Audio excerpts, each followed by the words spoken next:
visible. Yeah. All right, here we go. Quite easily visible. We're gonna, there you go. Let's do. We need to do 2 spins. Here we go. And anything that comes up on the wheel will be approximately 20% off. So Cobalt bundles for the next hour are 20% off. Let's spin again. Here we go. And Obsidian bundles. So Obsidian bundles and Cobalt bundles are both 20% off for the next hour. And we'll be doing those spins approximately every 30 minutes to put items on sale on the store. So enjoy. All right, more orders of business. So while Richard and I were at DragonCon enjoying ourselves, it was an amazing time. We had 11 panels, 12 press interviews, and lots of time with the fans. We had a contest, a cosplay contest, and we had some winners. So our first runner-up and winners of $10 store credit is the Deco Divas, Eclipse Maiden and Justin, who are wearing bodice tops and bunny ears. I'm not sure, I think we have pictures. Oh, look at that, we have pictures, there they are. All right, and our, and those were examples of costumes that we actually even have in the game too. And our second runner-up was Darren McDonald, aka Hobbit Dragon in game, who I believe was dressed up as the Avatar. There he is with Richard. And third place, who gets a choice of an in-game outfit, must be currently available in the add-on store. I was told to add that caveat. Is Joseph Drayson, Prism 207, who also, by the way, is a winner of an OMBE and a large contributor to our community. Also built awesome Lego. We have a Lego version of the Knight's House and several Lego minifigs of various developers, including Richard and myself. Joseph wins third place, also dressed as the Avatar. Second place goes to Mal Hari from the Jade Dragons. You can see him standing next to Richard there in that group shot. And lurking behind all of us in that shot is our first place winner, dressed as Nephos, the Obsidian Kabbalist, Phil Marinowski, also known as Crazy Phil. And there in that shot, you can see he has killed Lord British. He is our first place winner. And I've got to say, that was just an awesome costume. So excited to see him out in that. Really inspired not just me, but lots of us to think about cosplay and future events. So, wow, what a great idea. Thank you very much, Crazy Phil, and everybody else for entering the contest. And well-deserved win there, everybody. Yes, thank you everyone who contributed. And just DragonCon in general was just an amazing cosplay experience. Like, we had just been to San Diego Comic-Con, and actually, even though San Diego Comic-Con is twice as big as DragonCon, there are way more people dressed in costume at DragonCon than there are at San Diego Comic-Con. Well, dragons, come on, we just wait. Yeah, it's true. Exactly. All right, and another bit of news. We're excited to announce our next free trial starts tomorrow. So those of you who've been waiting to try out the game, which we recommend everyone try before they buy, our free trial starts tomorrow and runs through the 27th. So 20 days of free trial this month, starting tomorrow. It'll start up at 10:30 a.m. Right after our stand-ups. We'll turn on the next free trial. So, also, Relics by Rild, in honor of Oktoberfest, is also having a prize giveaway today. And also a discount. So, if you enter the code Munich Rocks, that's M-U-N-I-C-H Rocks, R-O-C-K-S, at checkout. Until midnight today, midnight till September 11th, actually, you'll get 25% off your order. And also, they're giving away a Lord British and Dark Star beer steins during the telethon. So if you are in Discord, you can win. You have a chance to win a Dark Star and Lord British beer stein. Bierkrug, yes. Yeah, because us lame Americans call them beer steins, but they're actually beer krugs. All right. Did I get all the news? I'm sad. Why? You didn't tell me to introduce myself. Oh, yeah. Sorry. I got so excited about all the news, and I didn't tell Lord British to introduce himself either. All right. To my left, this amazing fellow is Chris Spears, our tech director. Glad to see everybody. I'm not going to talk for too long because I think you have to listen to me for like 2.5 hours in the next 4 hours. So get right into the other stuff. But tech director, and you can blame me for any of the stuff you don't like in the game. Oh, they do. Whether or not it's your fault, they blame you, that's for sure. And of course, Lord British here with you. Since I didn't have Lederhosen with me here in New York, I put back on my Lord British crown, hoping it would suffice to fit the festivities of the day. So very glad to be with you. But I did bring beer, so I am prepared for the most important part of the festivities. Is that Oktoberfest beer, Richard? I couldn't find Oktoberfest in the little delis and other places around me. So I won't confess the terrible American version that I happen to have nearby. I see. So we're gonna fix it next time, right? Yeah, we'll fix it next time. We're lucky enough actually here in Austin, Texas, that there were huge settlements of German folk in the hill country around Austin. In fact, there's towns like Pflugerville that actually have German names, and there's a lot of German breweries, and so we actually got some local, either local to around in the hill country or local to Houston in the case of Carbach, and so we had Carbach Brewery, and so we have 2 different Oktoberfest beers that we're drinking. They even got a German name actually. It's Carbach. That will be the German. Oh, thank you. And they actually have the Anzuag on there, which is like the slogan of the Oktoberfest. So they pace you while drinking at the Oktoberfest, and like every time the band will play, like all the Ultima music, like to call it, and they will make sure you drink enough beer so they make enough money. And that's why this is on there. And isn't this like one of the colors of like some of the banners too that you see at Oktoberfest? Well, actually, so blue and white this year is the Bavarian like state flag, if you will. That's the colors there. That's why it's on there. By the way, it's pretty good. So we sampled it already, and it's a pretty good Oktoberfest beer, I gotta say. Yeah, despite it not being $2,500 yet. Hint, hint. We've been sampling the beer. All right. What else? Oh, prizes. Oh my gosh, what are we doing? There's been no prizing. Prize-inate. Because we give out prizes while we're doing this. Is prizing a word? Yep, it is. It is a word. We invented. So let's give away some prizes. First, we'll give 10 kodos. Each one is worth $10. And one is given to Sky Drifter, and the other to Entity. A wall clock set to Estiril Maroa. A set of Viking guard armor to Marcus. An ornate doublet, which comes with torso and leggings, to Tregrenos. And finally, the key to unlock your dancing emotes for your pets goes to Midnight Warder. We'll be giving away more prizes in about an hour, and in case I completely mangled your name, I'm going to be posting this to Discord as well. Have fun. Please unlock your pet's dancing emotes. Do people need to know what that is and how it works? Oh, yeah, so that's actually a great segue to talking about how awesome and how excited we are about what happened in R45. So R45 was, another release. So those of you new to the project or joining us, we do monthly releases. The last Thursday of the month, we add a bunch of new content, a bunch of bug fixes, a bunch of balance changes. And one of the things that got added in release 45 was new pet emotes. One was in game where pets now sit. So if you leave your pet idle for a while, they do a little sitting emote. So your dog does a little sit, or your cat. And another one is a dance, and that just happens naturally in the game. You can right click on your pet and tell it to sit. So they'll just do it if they're idle, or you can tell them to sit.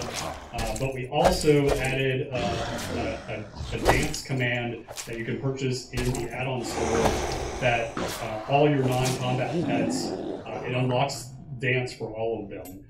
So you can basically teach them how to dance by buying this in the add-on store. So, and we're going to add a series of those. Just like we did this release, where there'll be one set that you'll get in the game and then another set that you can get on the store. So that was a cool new thing this release, along with a bunch of scene polish including one of those we'll talk about later in the broadcast. We're going to do some world building tours and things. We'll show you guys what we did with Exeter, one of the towns in the game that we did a polish pass on to get it closer to how it's described in the prequel novel, Sword of Midras, and get it closer to the Greco-Roman style of the town of Xenos. And we also rebuilt 3 scenes: Longfall Woods, Middle Downs, and South Broken Road.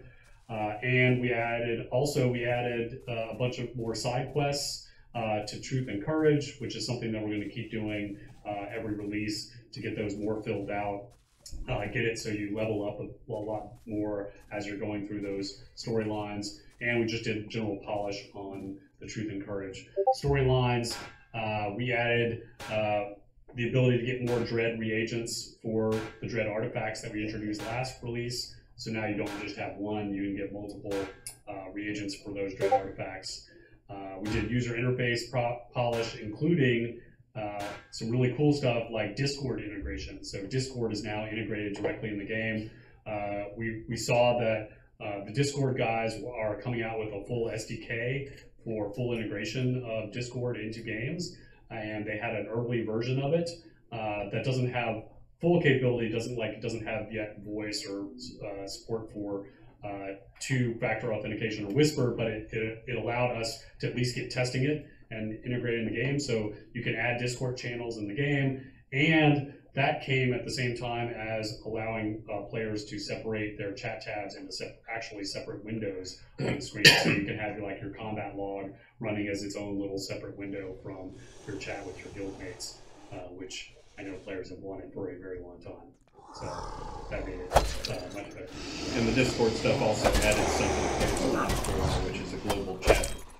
We didn't have to worry about managing, and wouldn't become super spammy because it's global. You get to design how it's works, and also let you talk to your guildmates who are offline still, wherever, or chat with them on your phone when you're out. So that was the good stuff.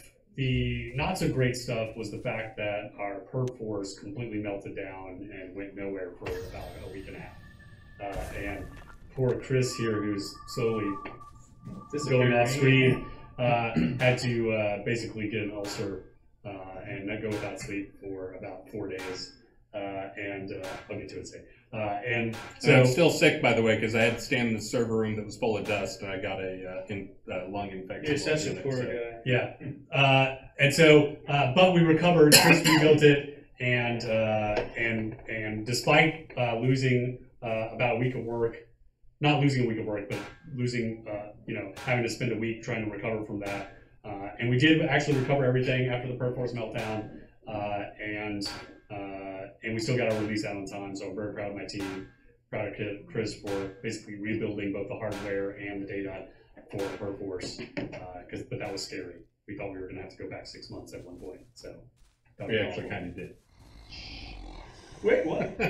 Well, we just can't go. We lost revisions in 6 months. It's fine. Everything's fine. Everything's fine. Speaking of everything's fine, we just got $2,500 and $5,000, so we're up to $5,000. Prost!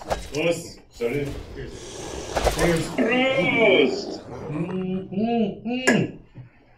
All right. Go team. We're supposed to drink the whole thing, right? Yeah.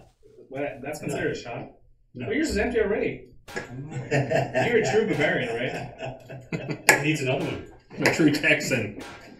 All right. All right. So, did I cover all of the stuff? Yes, and I think. Games. All right, we can just jump into questions, which I know that's what everyone wants. So we're just going to jump into questions, and remember, if you have any questions for our guests, feel free. But I'm just going to jump in and start answering questions that you guys submitted ahead of time. So Eileen asks, when will all of the maps be fully implemented in SodaMap, and how often are maps updated in SodaMap? So those of you who don't know what SodaMap is, SodaMap was a player created application that maps the game using the Google Maps API, and we integrated that 3 or 4 releases ago. And we are in the process of taking that over. However, the creator of that is, offline for a little while, taking care of some personal business. So when they are back online and available, SodaMap will catch up. We're a little behind right now, so that's what's going on there. But as soon as they are, they take care of the personal business they need to, we'll be able to get that back online and caught up. Let's see. Amazing asked any possibility of putting the Kodos, those are the crowns, that's our premium currency, on the Wheel of Fortune during the telethon. Well, so crowns are already sold on our store at a discount from what they are already. So we don't put those on sale generally. So we try to avoid putting them on sale. We have put them on sale exactly one time ever. And I think that was the first release they were available. We had a telethon, we did it. But, yeah. But other than that, we've never put them on sale. And as you said, you can get them for a discount. The problem is if we put those on sale, players will buy a bunch of those and basically just resell them forever. Well, and plus, since you can earn them in the game, and because players can sell them to each other for gold, there's kind of a player established exchange rate, and we don't want to muck with that. Because if we periodically start selling them at a discount, that'll muck with the economy and the exchange rate. So that would not be great. So we're probably not going to be ever putting those on discount. At least not for these kinds of things. Brownco Jason asks, what about a water tuba stretch goal with bubbles or leaves for autumn? Yes, for another telethon, that would be great, but I chose flames because I'm not sure why. But because it's still hot here, maybe? If we got flames, don't we need to have a water tuba to kind of put them out? Yeah, I think for another telethon, that'll be a good compliment. And then you'll want to collect for that too. Or if it reached like the 160K today, right? Oh yeah, so 160. That'll be the $160,000 goal is the water tuba. Yeah, totally. Sure. Yeah. Let's do it. Yeah. Why are you laughing?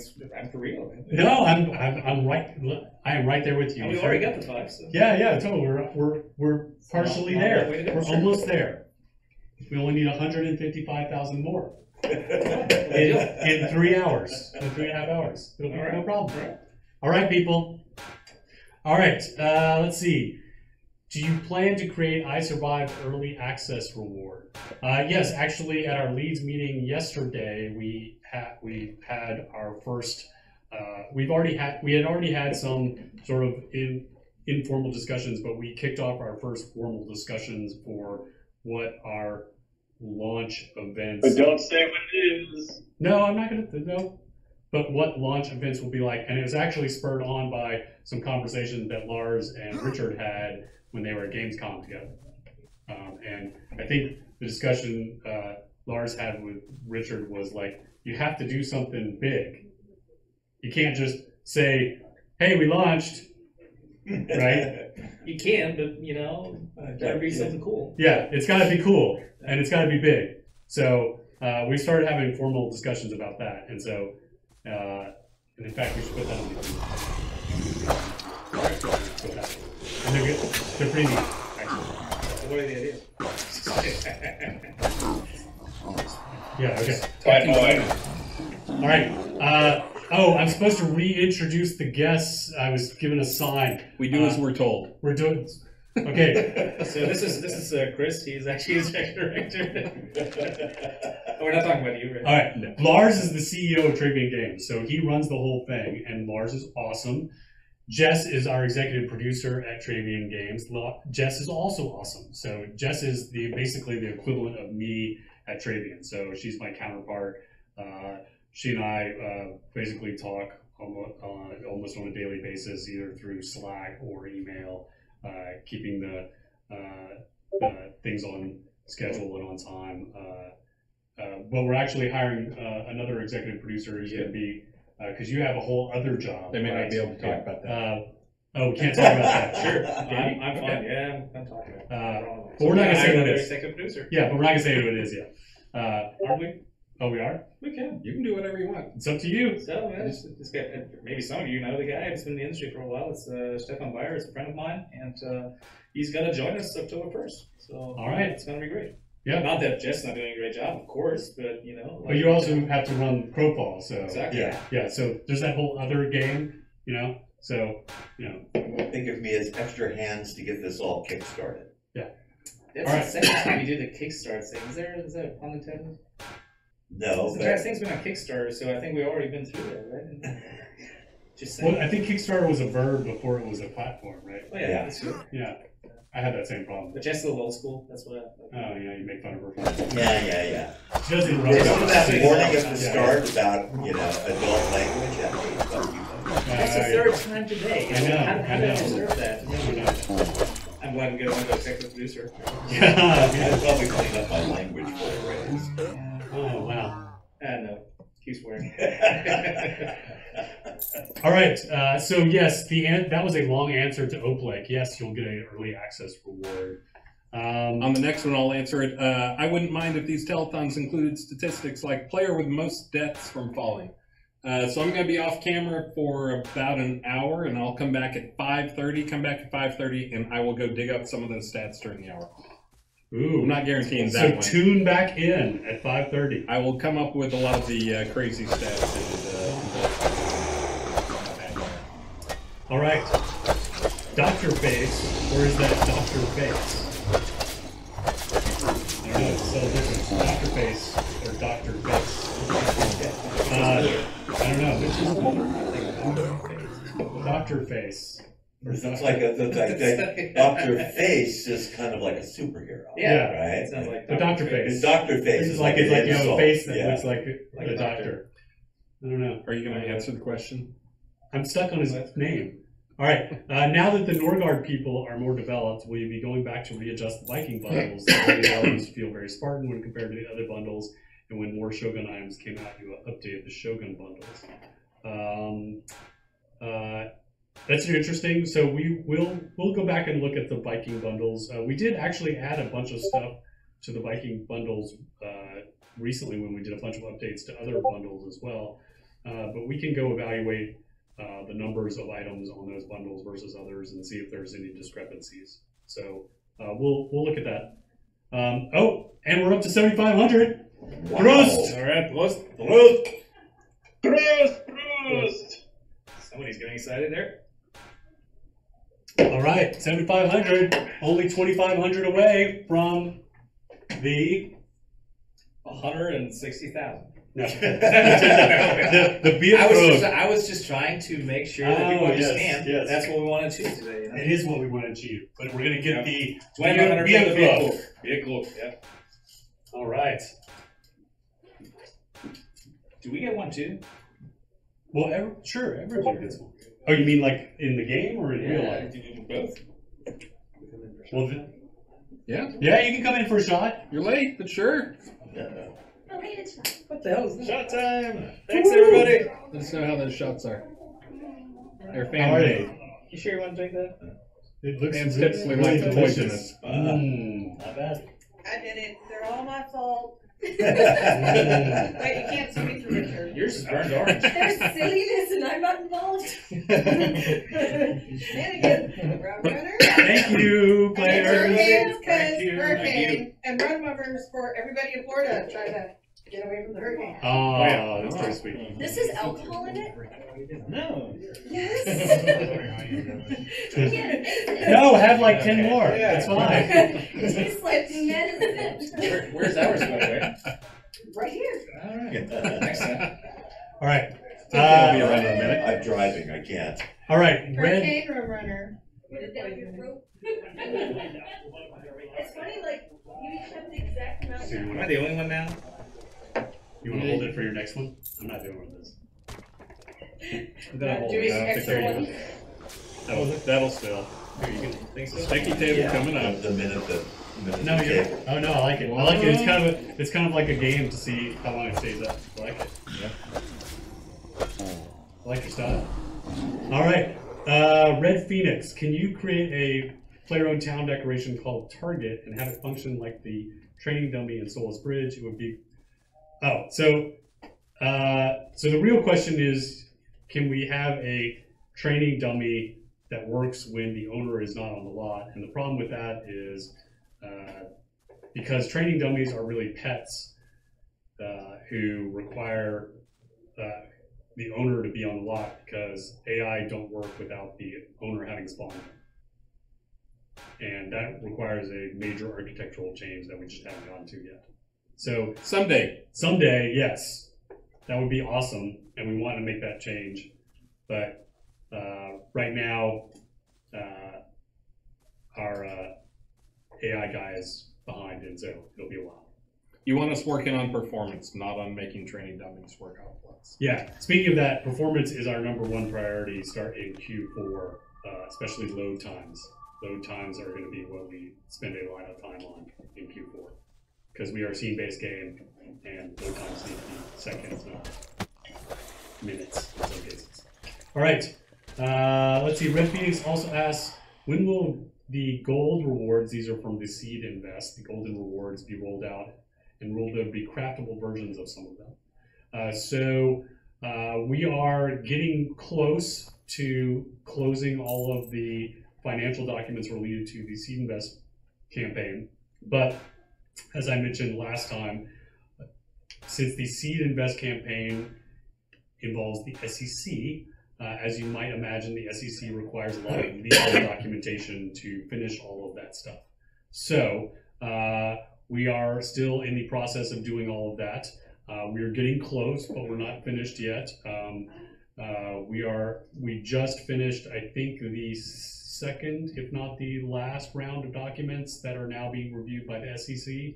Once those are finished, we can start getting all of the account information finalized, and we'll then contact everyone, find out where they want all the rewards sent, and we'll start sending out those. So hopefully, as soon as release 46, we can start sending out rewards, but it may be release 47.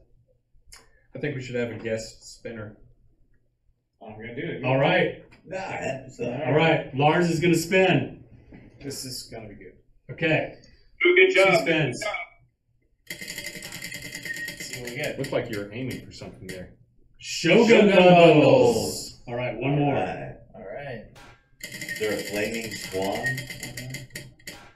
No. Outdoor decos. Outdoor decorations. All right, so Shogun bundles and outdoor decorations. What did you think of that?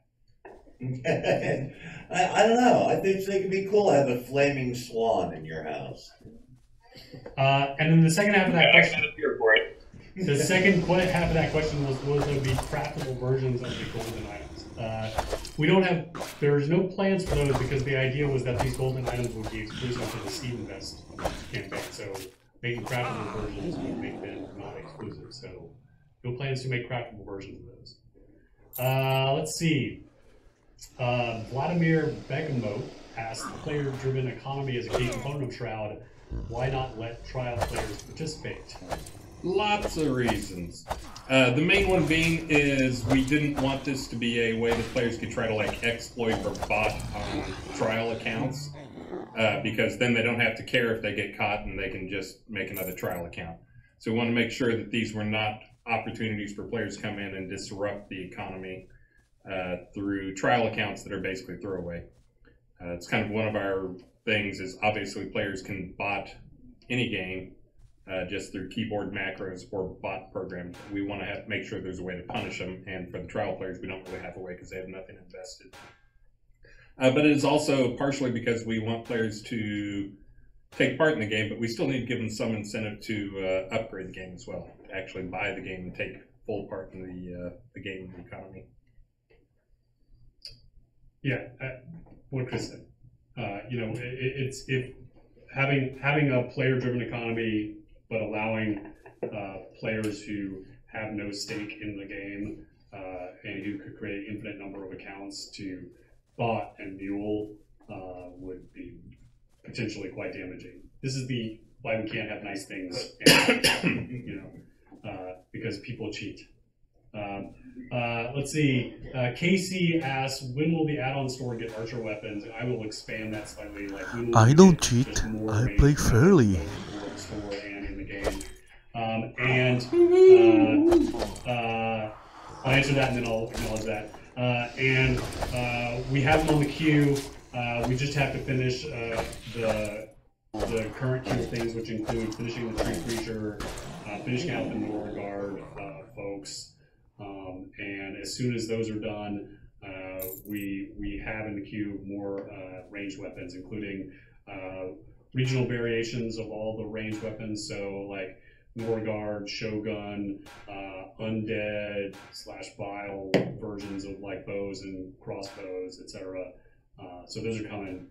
We just haven't gotten to them, and we plan to have both ornate versions for the store, but also craftable variants as well. So they're coming. We just haven't gotten to them. So maybe 47 or 48, hopefully. But we know we need them. And we just hit our $10,000 stretch goal. Yay! Drink it before Hey, Oh, hey, these hey, shots. fantastic. Tell them what they won. All right, that means that everyone who has spent $5 today on the store or through bundles or whatever your purchase today, as long as it was new money, will get the Virtue Bierkrug. I like how you pronounce the R. Yeah, It's yeah. almost Bavarian, yeah. Yeah. It's because I hang out with Tassel. It rolls over your tongue. All right. All right, so $10,000 raised. Now we're on our way to the second, the $25,000, which is the Oktoberfest banner that has a beer, pretzel, and sausage on it. Because that's what you do at Oktoberfest. All right. Let's see. Rentier asks, I can claim all rewards in offline and multiplayer. Now it states in offline that all items are already claimed. Yes, there is a bug that got introduced with this release related to the Lord British Telethon rewards, that if you claim them in online, it blocks your claiming of rewards in offline. Unfortunately, we thought we had it fixed with this latest patch, but it did not take. So it's probably not going to get fixed till R46. Our apologies. Sorry.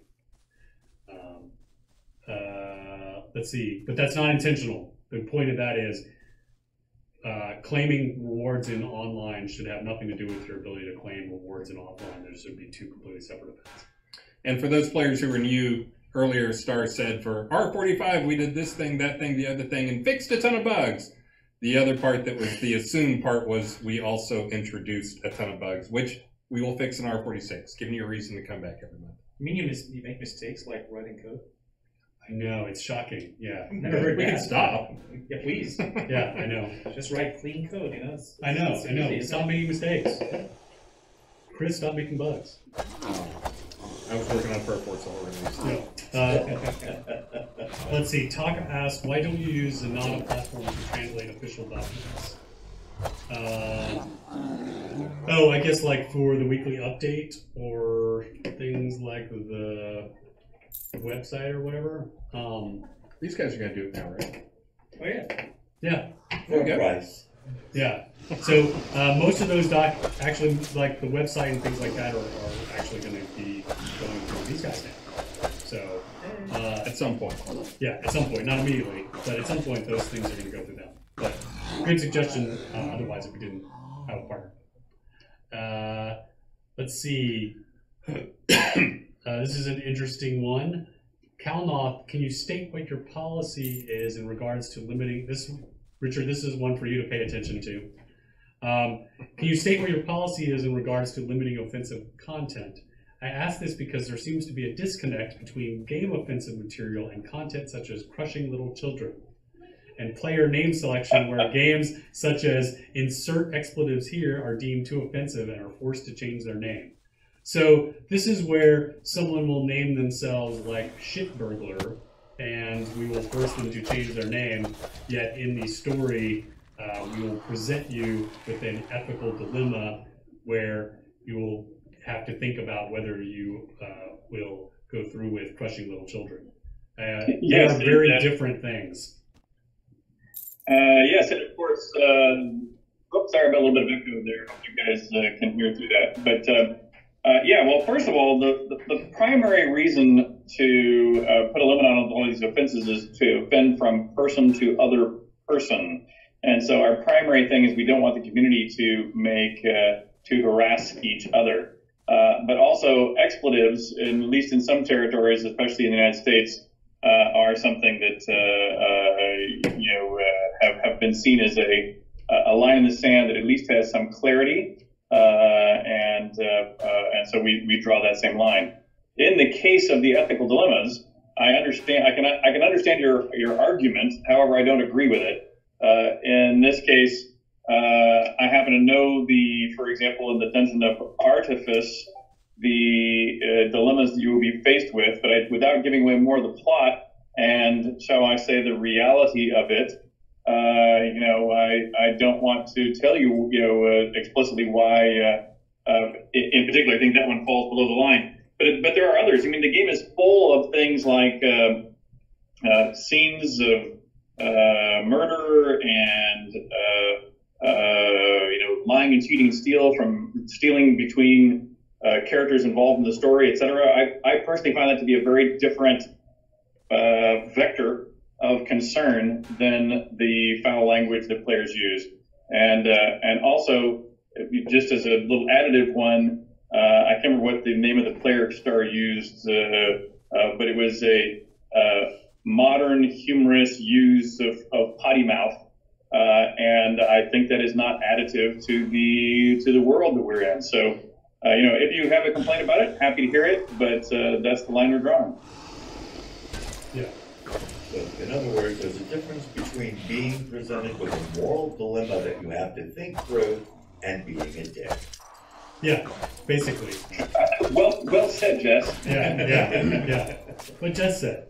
And obviously the super easy names like shit burglar or whatever get caught by the filters. The ones that sneak through are things like, for instance, I saw the other day in Owl's Head, Richard Queso, which takes you a second, but... Oh, dick cheese. Oh, yeah, there you go. Yeah. Those are the ones that actually sneak through. Yeah, clever. Wow. Very clever. So, that's a pretty good one. We should allow that. Yeah, that's a very clever dick. I didn't report it. Oh, 12,500. All right. That's right. Hey. So we should use more of that potty mouth a little more. Maybe that helps. Halfway to getting the sausage banner and make of that what you will. All right. So, while we got our guests here for the next 15 minutes, I wanted to throw a few questions. Wait, you throw us out? I am. I'm going to kick you out in 15 minutes because we got some work to do. Oh, what? We have more guests. I present to you. Oh my goodness, Bob the Bunny. Bob the Bunny returns. All right. Cheers. Cheers. Cheers. Prost. Cheers. Prost. Well, beer's empty. Woo! Oh yeah, look at that. Thank you, Bob the Bunny. Thank you, Mad Hatter. Pop out of here. All right. So, while I've got you here, you guys were just at GamesCon, you and Richard. So how was the reaction there to the presentations? Because you guys had Crowfall and Shroud there, and you guys did a keynote there, right? Yeah, we got. So there was two things. Richard had his own British keynote, and which was pretty good. But we had a panel together with actually the guys from Crowfall, Tom Gordon and Richard and I, talking about like the connection we have with like doing Austin and Unity, what we're trying to build here. So it was actually pretty good. People like what we're doing right now. We're excited about it. I guess you guys are pretty happy about it. Awesome work. So yeah, in fact, what was that, Chris? Yeah, if I could dive in there too, Lars.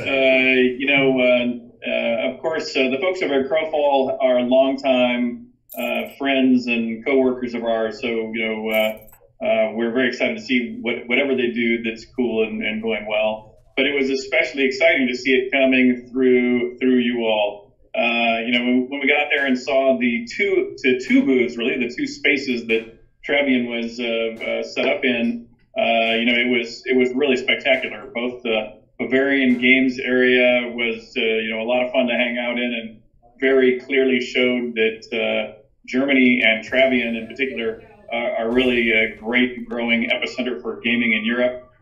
And then to go see the Crowfall space, was also wonderful. And by the way, for those who maybe hadn't had a chance to hear these details, they also have a very strong community, and a lot of their community folks were up there at the Tradeon displays and helping out and showing off kind of the things they loved about the game, which I think really came through to those of us who had a chance to go through it, which of course I did a couple of times.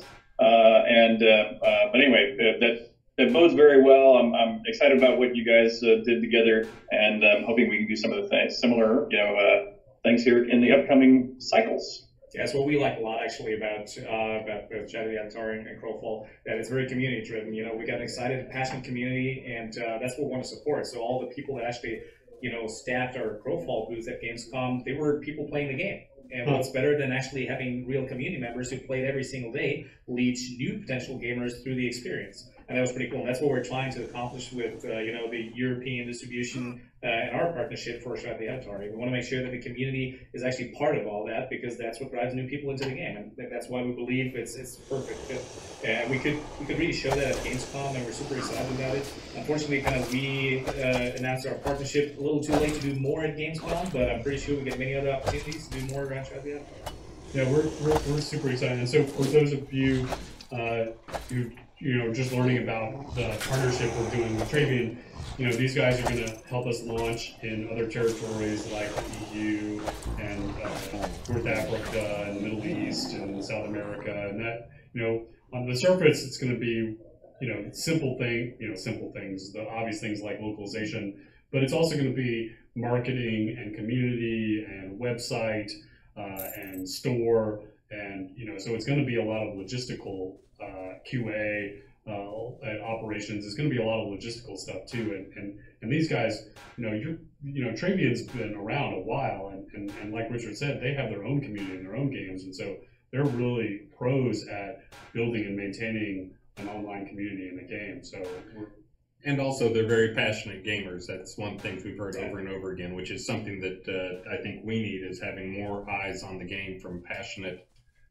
developer people who actually care about the game. So you mentioned the trigger word. Actually, we're developers, so we don't see ourselves as a publisher, because sometimes you say like, oh, there's a publisher on board. Yeah, technically that might be true in a way, but we are developers, and we want to make sure we partner up with you. So if we both are happy with the game, good. And if one of us is not really happy, then we got to work through it and figure out what we want to improve. So for us, it's important that we actually keep the spirit going. You guys been doing a great job so far. You put a lot of blood, sweat, and tears into the game, and we want to make sure that this actually goes on, and we support you rather than tell you what to do with the game. That's important to us.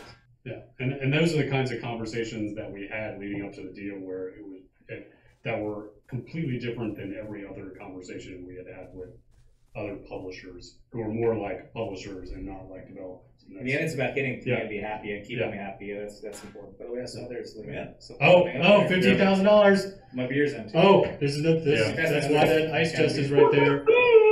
Hold on, we have to wait. I need to set my beer further from me, because my beer is just about empty too. Again. You're such a bother. I think Chris is bad at Live might be better. Really? Yeah. Which one do you want? I like the carb. I think Live Oak. But on a related note, I need a potty break. Okay, I gotta say, so Live Oak is good, but that doesn't have anything to do with Oktoberfest beer, whereas the Karbach tastes like the beer you get at Oktoberfest. Oh, interesting. So it's just labeled Oktoberfest, but it doesn't taste like Oktoberfest. It's actually Oktoberfest. Ooh. Oh, I didn't even notice that. Yeah, I just noticed when I saw it first can. I'm not sure if it's a German saying, or American saying, or a English saying. But I was told by German guys that it's German. But only a range that must be German. I get it. Oh, I get it. Must be Because you have to pee. Yes, I have to pee. Yeah. You have to make that. Richard Queso. You have to separate out that whole German and Bavarian thing. I'm thinking about the Richard Queso that is like so good. Yeah, it's so clever.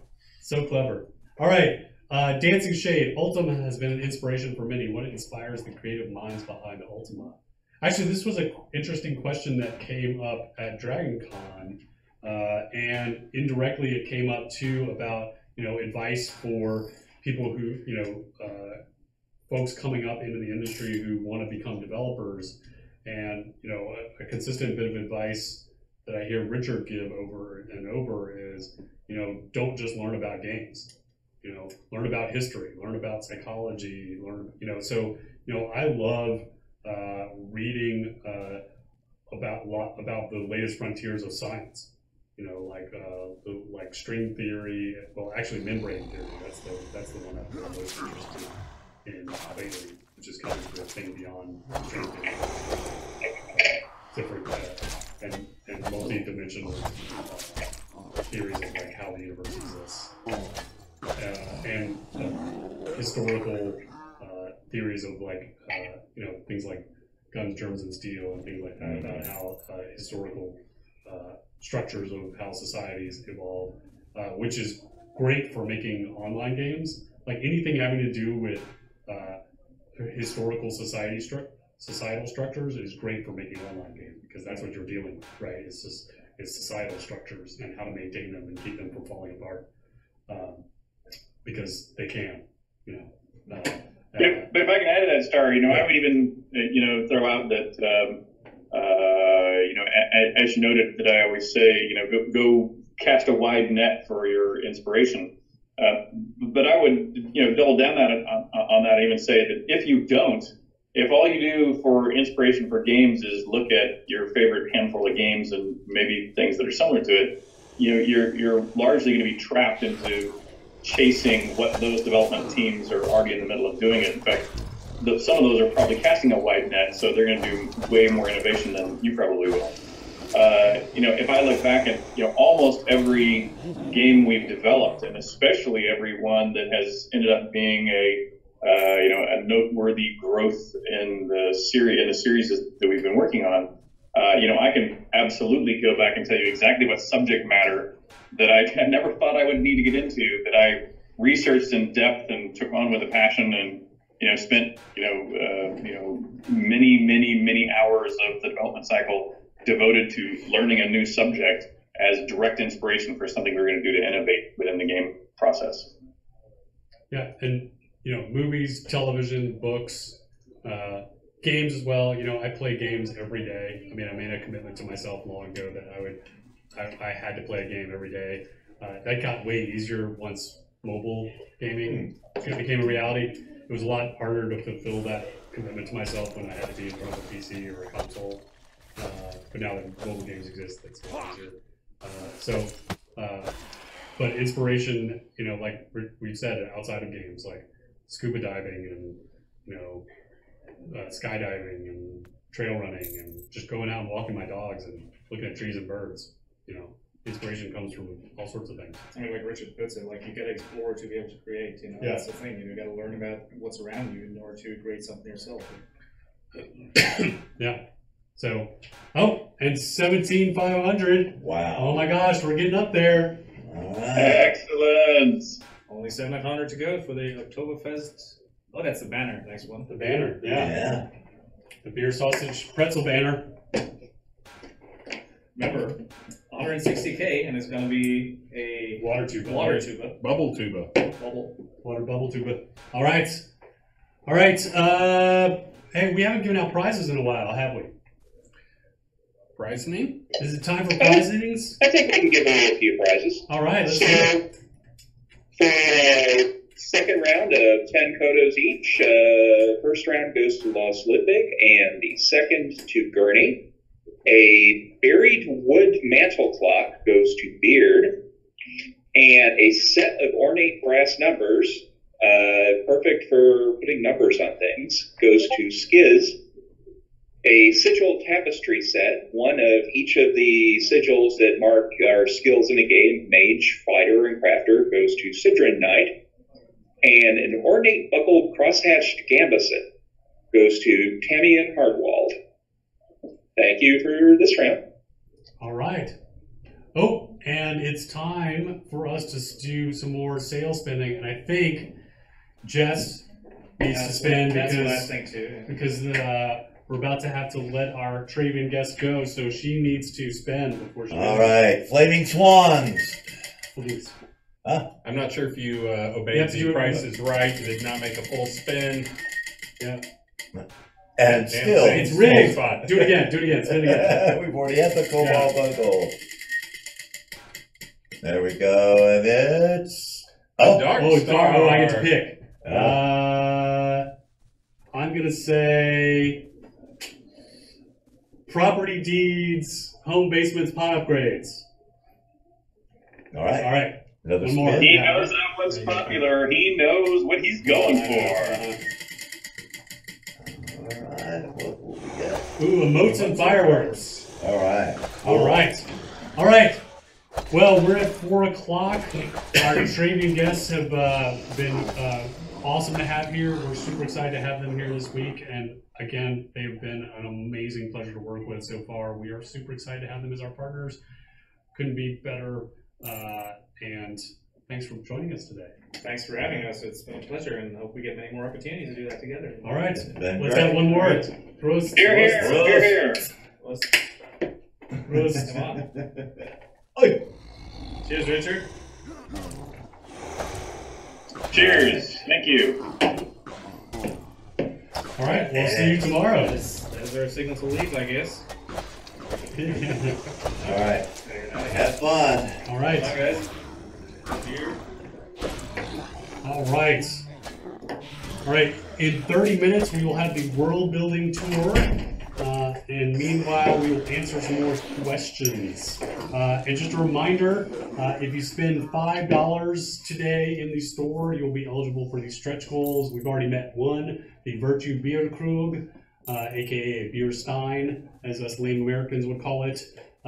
And we are already inching our way forward towards the Oktoberfest banner that will have an image of a pretzel, sausage, and a beer on it. It's going to be awesome. All right. And we'll just keep going on the questions. Well, they put something up on the window a minute ago that I don't think you I saw saw. it. It was about visiting Amber. So, yeah. Yeah. I was going to mention that in terms of not only do we have passionate fans, but I want to call out Starr, who took time out of his schedule to go and visit Amber Rain in Canada since she couldn't come to America, and she was home with some health problems and a broken finger, among other things. And but he took time out, took an extra day off to go and visit her when he went to PAX. So I think she called him out already multiple times. But anyways, it was my pleasure. It was my pleasure. You know, she, as the high priestess of chaos, is the least I can do. All right. Please drive fast, as with the expansion to an open QA environment for all backers, would it be possible to have producers or community management provide a punch list of highest priority features to test to ensure the most amount of QA is provided to those features? Yeah, we do. You know, we provide the R40, you know, the release notes, but we don't really prioritize what should be tested. You know, so we should think about if there's a way to prioritize that. I mean, it's the challenge to that is that not all those features come in at the right times, and yeah, it's tough. I mean, the ones that usually end up biting us are the ones that we don't think are going to bite us. Right. Like things like, oh, well, this works fine as long as there's one player in the scene, but if you have multiple players. Yeah. I mean, we've had this request before. We'll consider it. Again, it's hard to predict what will need the most testing or what's the most important thing to test, and often whatever we would ask for would not be the thing that needs the testing. So, but we'll think about it. Cyber Black asks, when will we see more bundles? Will there be a pirate one? Will it come with tax-free POT water deeds? So I'll take these one at a time. When will we see more bundles? Probably not soon. Will there be a pirate one? Yes, if and when they come, pirate would be the next one. Will it come with tax-free pot water deeds? No, probably not. Because, well, hold on. I have to verify something. Sorry, we had our trade visitors, so we did not get to prep with questions as much as we would usually do. We were eating barbecue. What? See? With the Tradeon visitors. Way to blow.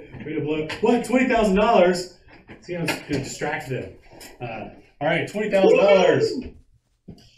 Only $5,000 to go for the Oktoberfest banner. Excellent. I'm going to have to top off my beer. When we get that banner, I'm going to top it off. Do another one. All right.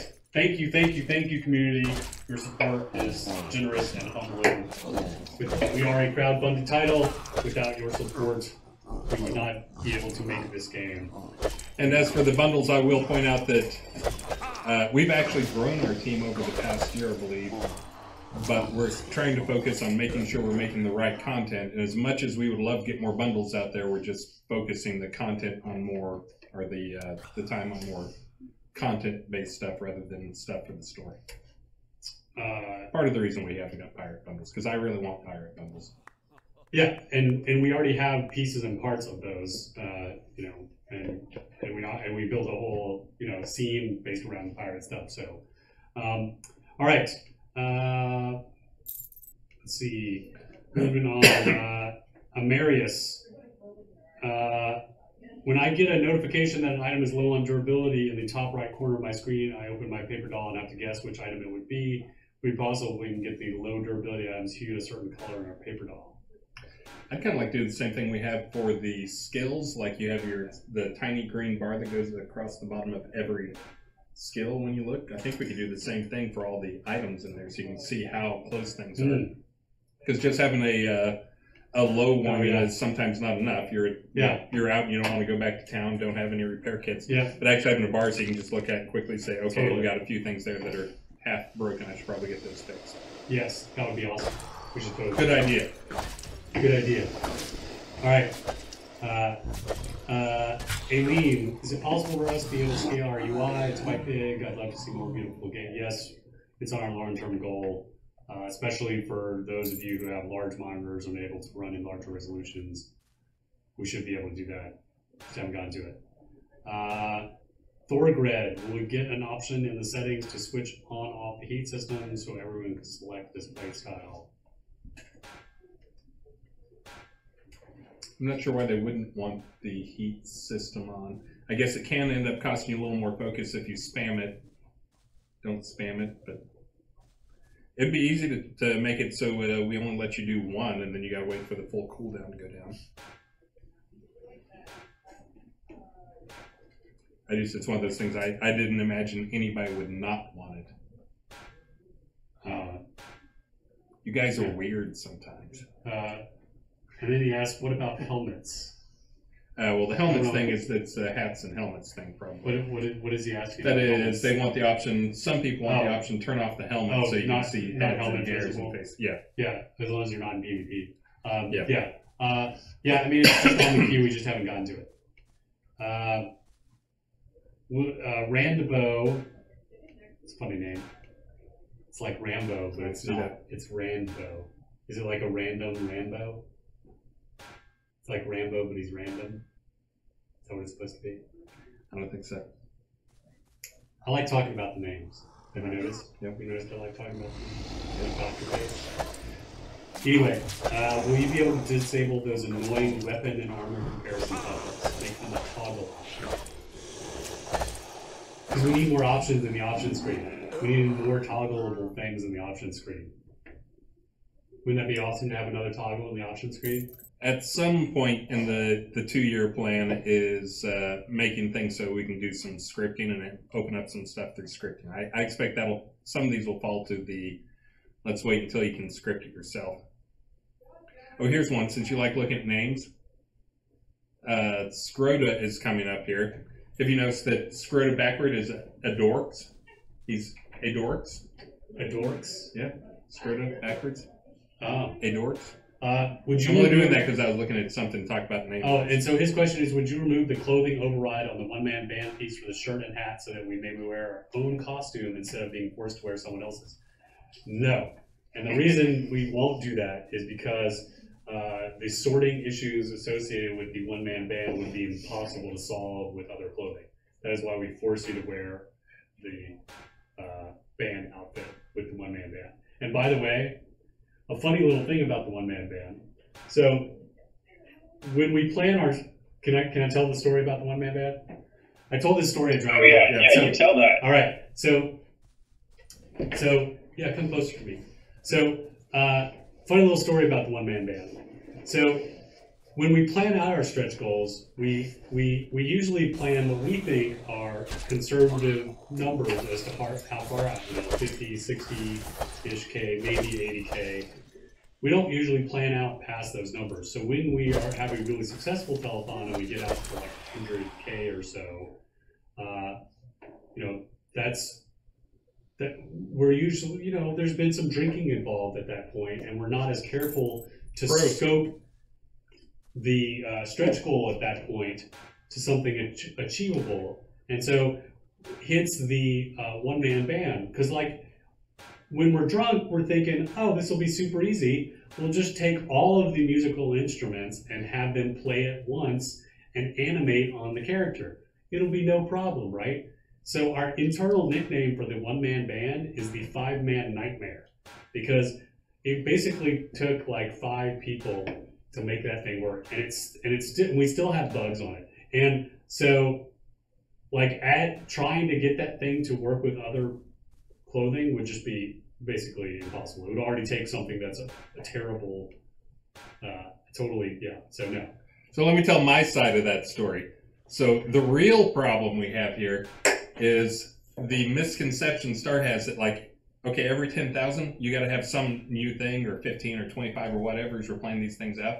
But it feels like each one has to be like way better than the one before. Oh, it totally does. And then it's got to be way better than the one before it. So by the time we get to the end, it's like, well, they're getting all that earlier stuff too. It's not like they're just getting that thing. It's like it can mean even pace. They're getting more stuff. It doesn't have to be crazy. Yeah. They have to be awesome, more awesome. Yeah, totally. It has to be more awesome each time. All right, wait. Oh my gosh. 22,500. Proust. Only 2 of us. I'm here with you, Drew. I'm drinking. All right. Here, I'm coming to you. All right. Oh, I haven't been dancing. I think I gotta switch to some dancing. We kick the dancing in next. I haven't even done the Starlton yet. What's rough? This is not even a telethon. I haven't had a single Yeah, song people are yet. going to be disappointed if you don't get on it. I know. I know you even dress like Michael Jackson. Yeah, I did wear a glove. I didn't see, I've got the little mug. All right. When Tamsin, when using /whisper, can we please see different people's names in different colors?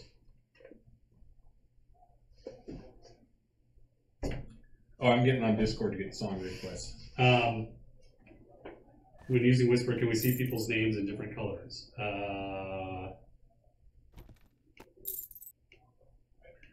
I guess. Yeah, I mean, it's not that hard tech-wise. It'll be a lot of UI. That'll be a lot of, map it. We're sort of out of colors. Right, click them. Yeah, we're sort of out of colors, but okay. We're out of colors, and we're having to deal with trying to make the colors more colorblind friendly, because we have multiple. Oh my God, we made it! We had the banner. We got the banner. Woo! Woo! Hey, thank you, everybody. Thank you. We're very happy. Thank you. Really appreciate it. Hope you enjoy the banner as much as we're enjoying supporting you, and happy Oktoberfest. Prost! That's worthy of the Starlton. And then usually, don't forget, at the big milestones, woohoo, go Starr, go. And yeah, don't forget, on the big milestones, usually when we get the whole team to come in and celebrate with us. So that's a good milestone to do it. Waiting for the whole team. Waiting. Okay. Nope. All right. If we can resize, Tamsin also asked if we can resize the font in the chat window. Why can't we do the same in other windows, like friends and nearby players? The new font is too small for some people to read comfortably. I actually already created some JIRs and put them on Joaquin to change that. Yeah. The problem with the health bar is really. Hey, I'm curious. I'm also curious if anybody else has a problem I do, which is a lot of the new laptops have these new Retina displays, and all of our windows show incredibly tiny little everythings on them. And so, you know, I don't know, I have to like put on magnifying lenses or purposely run the game at a lower resolution and force it into full screen in order to stretch out the windows so I can even see what's in them. I think that might be a modern problem we're going to start having more and more. All right. So yes, we'll fix that. Tamsin also asks, let's say you have a full bag or backpack in inventory, any chance of making it possible to close inventory yet keep the bag open to take up less screen space? Oh, it's bag mode. I know, it's bag mode. Your favorite. Yeah. But this is probably widely known now, but I constantly push to remove bag mode, despite the fact that I'm the one that added bag mode. Not a bag mode fan. So there's your answer. Viper Probably Poison. not. Can you add a filter for vendor items when viewing via the bank?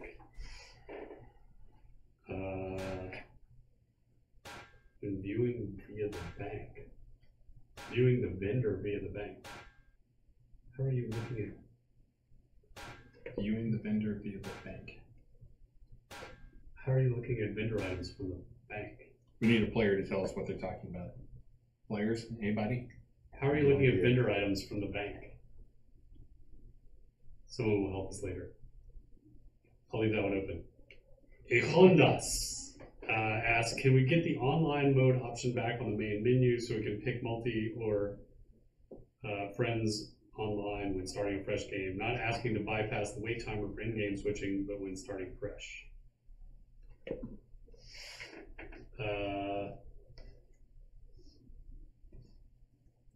I mean, I get the request, but I mean, it's not. This would not be trivial to do. I mean, this required a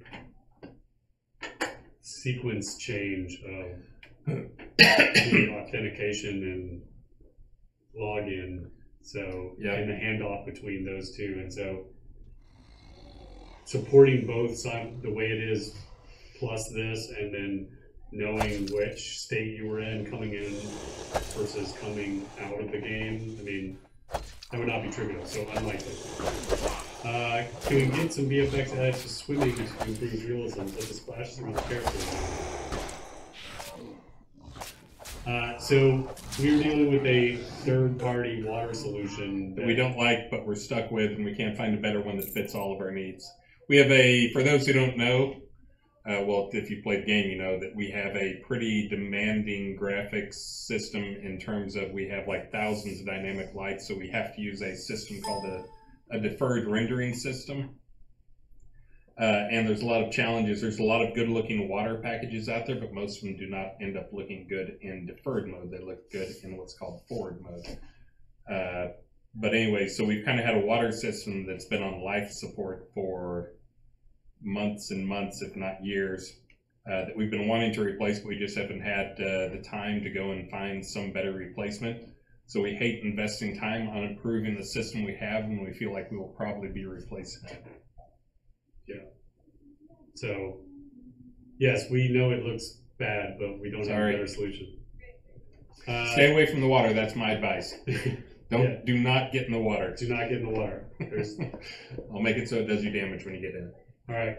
So that's there you go. That's the solution. Or we go back to release 1 where you couldn't swim. Yeah. It was just a barrier. And you couldn't jump and you couldn't walk off things. Yeah. Peebo, would it be possible to add symbols to crafted backpacks and bags like the patterns that are added to a wooden chest? Yeah. That's a good idea. Would you like me to add a Jira? Sure. Would it be possible to add dye colors to crafted backpacks and bags eventually? Amazing. Woo, we're into combat skills and spells. Yep. Regarding sieges, are there plans to change how when these occur? Seems like all the towns are under siege at the same time and under siege a lot. Well, if you're talking about player-owned towns, that's because basically all the player-owned town owners decided to put all of the devotionals in there. The actual NPC towns that have single devotionals are not under siege a lot. So This is player choice. And I saw Core was in the Discord channel there, and he has a nice tool, a web page that will show you what sieges are underway at any given time. Yeah. So there's usually only like 2, 3, or 4 sieges going on at any given time. Yeah. So except for the player on task. Yeah. I mean, so. And they did that to themselves. Yeah. I mean, I mean, right now it's as designed, and you increase your chance to be sieged the more devotionals you put in your count. So, and again, because players chose to put almost all the devotionals in, they are under siege all the time. It's the balance of the benefit. It's the, cost benefit. Dakalam 1. When will sword and board play style be balanced so that it can tank enemies properly? What's funny is we actually think that you when played properly, you can hold aggro too much. Yeah, so I think the sword and board probably need to change your playstyle a little bit. It's probably you're using skills that are mostly DPS focused. But if you use skills that get a lot of hits, like making sure you keep reins on them, doing as often as you can on hits, stuns, a lot of things, you can hold aggro for most stuff. Probably the bigger problem now, which may be what you're seeing, is it is really easy for especially archers who love using lots and lots of arrows on rapid shot or multi-shot, rapid fire multi-shot. Those guys can pull aggro off of pretty much anybody right now. So the problem I'm going to say is probably not the tank, but that your partners are not playing in a responsible manner. But yes, there still needs to be some more work done. I've identified a number of problems with the current aggro system that need to be addressed, but as Starr mentioned earlier, AI guys also underwater. And AI load times are actually pretty big right now, and that's one of the things we would rather have them spending time on. Right. One also asks, when will a melee damage build, such as using bludgeon to play with Berserker stance, be balanced to be on par with archers and mages damage-wise? It is under certain circumstances. Those being fighting, especially polearms and bludgeons and Berserker and fighting a large number of melee creatures at a time. Melee? Attack of the microphone wire. And by the way, those of us at this end of the audio feed are all noting the heavy bass y'all are putting out there while adjusting the microphone. That was Jack. It's fixed now. It's stopped adjusting. Never need adjusting again. But they can be competitive. But yes, that is pretty well known right now that they are not as competitive as they once were. And again, the balance of things kind of scales between different areas. At low levels, it actually is competitive. But as you get to higher levels, it becomes less and less competitive. Some of that has just been tweaks to things like attunement and those types of stuff where casters can increase their damage on a greater basis than melee guys can. But yes, that is actually R46 already said it's going to be my balance release that I will be working a lot on trying to get that balance under control. Most importantly, I will be nerfing polearms heavily. Oh, I'm not looking at the camera. Actually, I will not be nerfing polearms. That was for Solazar because he constantly begs me on a daily basis to fix polearms. So that was a joke. That was a joke. I will not nerf polearms. They'll probably get a little more powerful for R46. Right. So this wasn't a second chambers movement? No. So polearm. Okay. Please don't take it, please. Okay. Skyo, can we have some general insight on what the future looks like for the defensive stance skill? I'm going to guess that he is talking about the fact that pretty much the people who use it the most are casters who probably should not be using it, but it is a skill that is currently unbalanced and overpowered. I intended to get to it for R45, but it did not make it to my list of critical stuff just due to a bunch of other stuff coming up.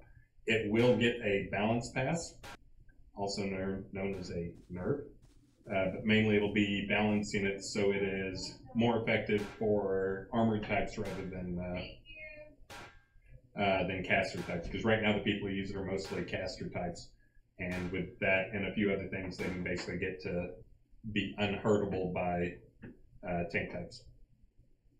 So no, and I understand the problems, and hopefully I will get a fix in for R46. Fix being balance pass. All right, Skyo asks, will there be another opportunity for 100% XP refund on all skills again? Very doubtful, unless we make some really major architectural change to how skills work. Now, the only thing I could think of that would warrant something like that, I can't really think of anything. I mean, we are one thing we have been discussing as a potential, please don't lawyer me, bro. I'm invoking my celebrity catchphrase, don't lawyer me, bro. But one thing we've been discussing internally as a potential thing with skills is perhaps, for how we handle decay, because basically all discussions around decay, this is a tangent, but you'll understand because the next question is about decay, so this is why I'm bringing it up.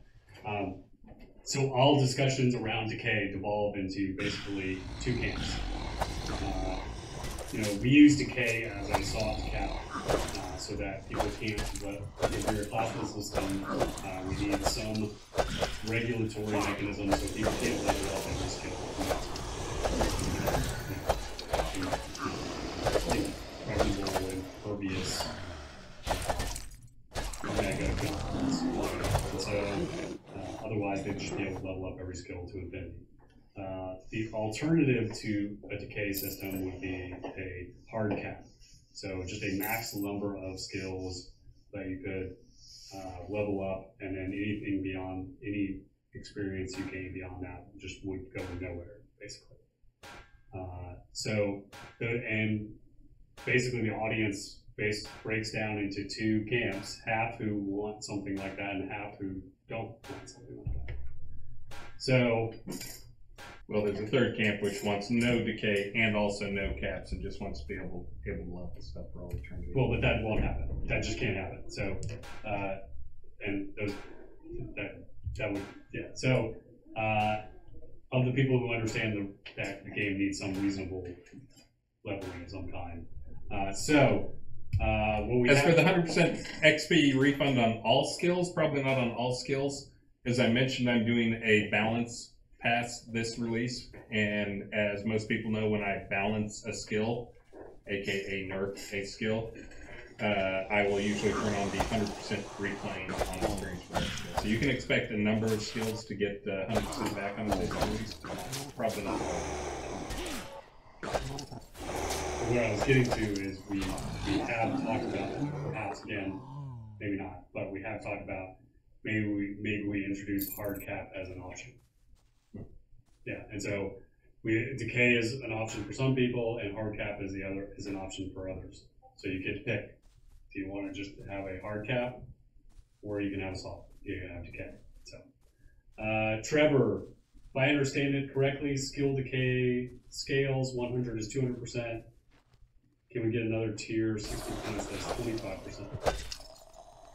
Yeah, so 100 is 200%. 80 to 100 is 100%. Below 80 is 50%, and then what they're running is 1 to 60. So at 40, there's no decay at all. It's only once you get above 40. I could add something in. It's kind of one of those areas where that to 60 is not many experience points, so I didn't think it was that big of a deal. But I do understand the mental side of things, that it seems like a big deal. It's kind of a lot of the decay stuff. Okay, so the answer is we'll consider it. Oh, and we're at 27,500. Prost. Prost.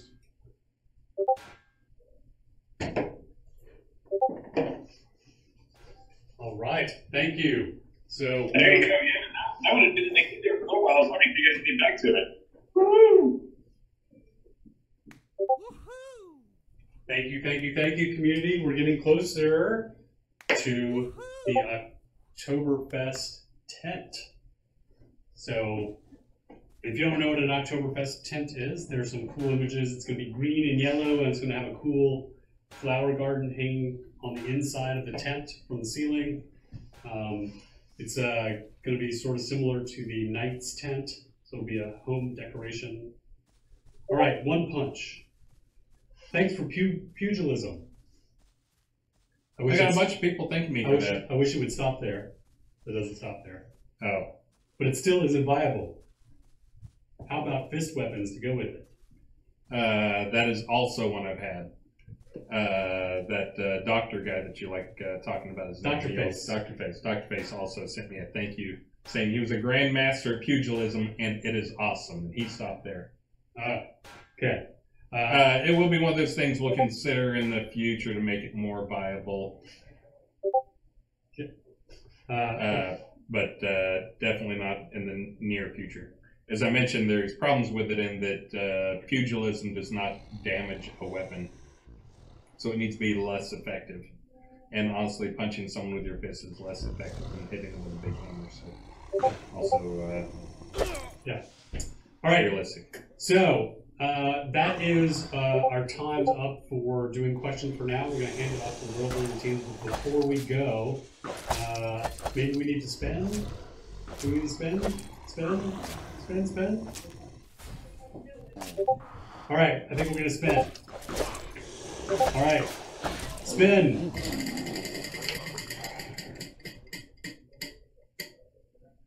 Weapons die, or wait, no. Wearables dies in patterns. Wearables dies in patterns. I like how you can sound excited about it every time. I think that one's and already home, on. no, that was outdoor deco. So home deco. Home decos. Yeah, wearables dies in patterns and home deco. You guys are behind. All right. All right.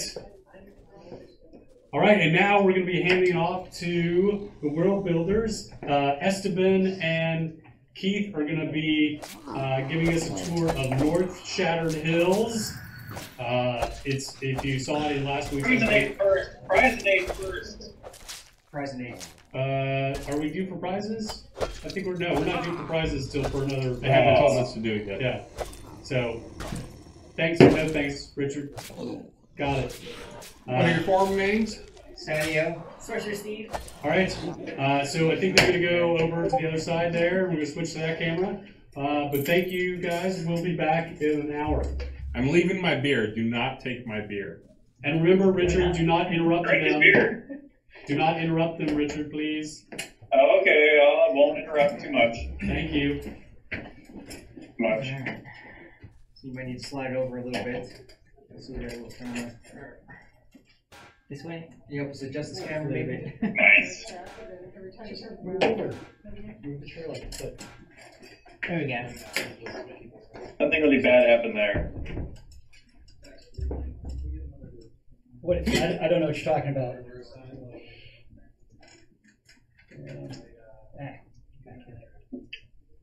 How's everybody doing today? Hi, doing good. Okay. Are you sure? Are you sure Yeah. are you prepared for doing this stuff? Yeah, we believe so. Although this estimate was pointing out to me that this is not the latest version. There have been improvements since that time, since yesterday, in fact. Yes. Oh, so y'all are gonna have to reload it. No, again? it should be okay. I think we're good. Fine. Yeah, we're fine. It should be good. I'll go back a little bit like this. Do the slant. Do the lean. Lean. Alright, so we're gonna take a look at North Shattered Hills, which is an upcoming R46 map. I'm currently doing world building for it, so we actually had a map review yesterday.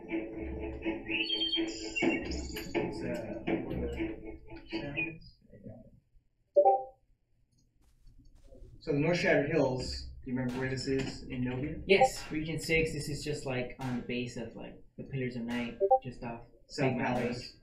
Yeah, South Palace area. So this is the South Palace area. Resolute's up here, and Yadaford's over here. Over here is Verdus. Is in that area. Right. Near Verdus. Yes, and so right now we can see the Pillars of Night mountains, which these are the same mountains in which High Vale is later located, and scenes like Burgess Pass kind of make their way through these big mountains. So on the western side, we can see this really big mountain range going on. But as soon as we walk into the map, we see looks like something horrible happened. Yeah, looks like something horrible happened. Destroyed forest as far as the eye can see. Trees have been torn down. Obviously, something very big happened here. Dead grass all over, so this has been sort of like this for a while. A bunch of trees with moss already. Everything's been sort of knocked down since forever. Since people can remember, it's always been like this. As we begin walking deeper into the scene, we catch a glimpse of something. It's like a big crater that we're circling around the edge. And we can now truly see that it is, in fact, a big, huge crater. So when we had the kickoff meeting for this map, we tossed off a couple ideas as to why these hills are shattered, and the idea that stuck was that there was a wizard that lived here in his wizard tower long ago, and he experimented with black magic. And one day his experimentation went haywire, and there was this cataclysmic explosion. And what we can see now are like the remnants of that explosion, and it created this huge crater. So Shattered Hills isn't necessarily just because it's the natural formation of Shattered. No, this is somebody specifically did something, messed with forces man was not meant to mess with, and just wrecked the joint. Right. Wrecked the whole countryside for miles and miles. Right, and so yes, that's why you get to see destroyed forest and just lots of destroyed shrubbery. And a lot of inspiration for this actually came from like a real life event that happened in Russia called the Tunguska explosion. So somewhere like in the early 1900s, there was this meteor was going to crash into the Earth, but it exploded imploded a couple of miles off the surface. Stop messing with the mind. You see kind of on screen, like this area where just trees are torn down for like kilometers. Right, but in this case, it was not natural at all. Yes, in this case, no. That was just something I got as inspiration. Yeah. It was great. In some early versions, there were the devastation was only in some parts, but we really loved the way it looked. So we just sort of like had Source of Steve just wreck the whole place, just sort of make so much of it devastated. Right. And more dead trees and grass and wreckage from the tower. Yeah, and I really went to town with that. Like he said, at first the devastation wasn't so obvious, I would say, throughout the entire map, but after the initial map review, they really liked it, so I just went on and carried that. Make it unique. Grab the parts of it that make it unique and just sort of pretty much. Yes. And so you can still see there's like a low-lying fog down in the depths of the crater, greenish fog. Yeah, let's go down.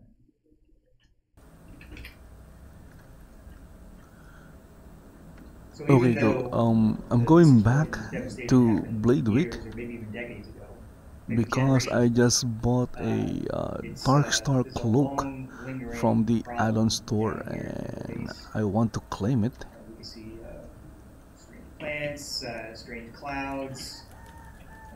Okay, so I'm entering Blade Week. It's not a place that is healing itself at all. Exactly.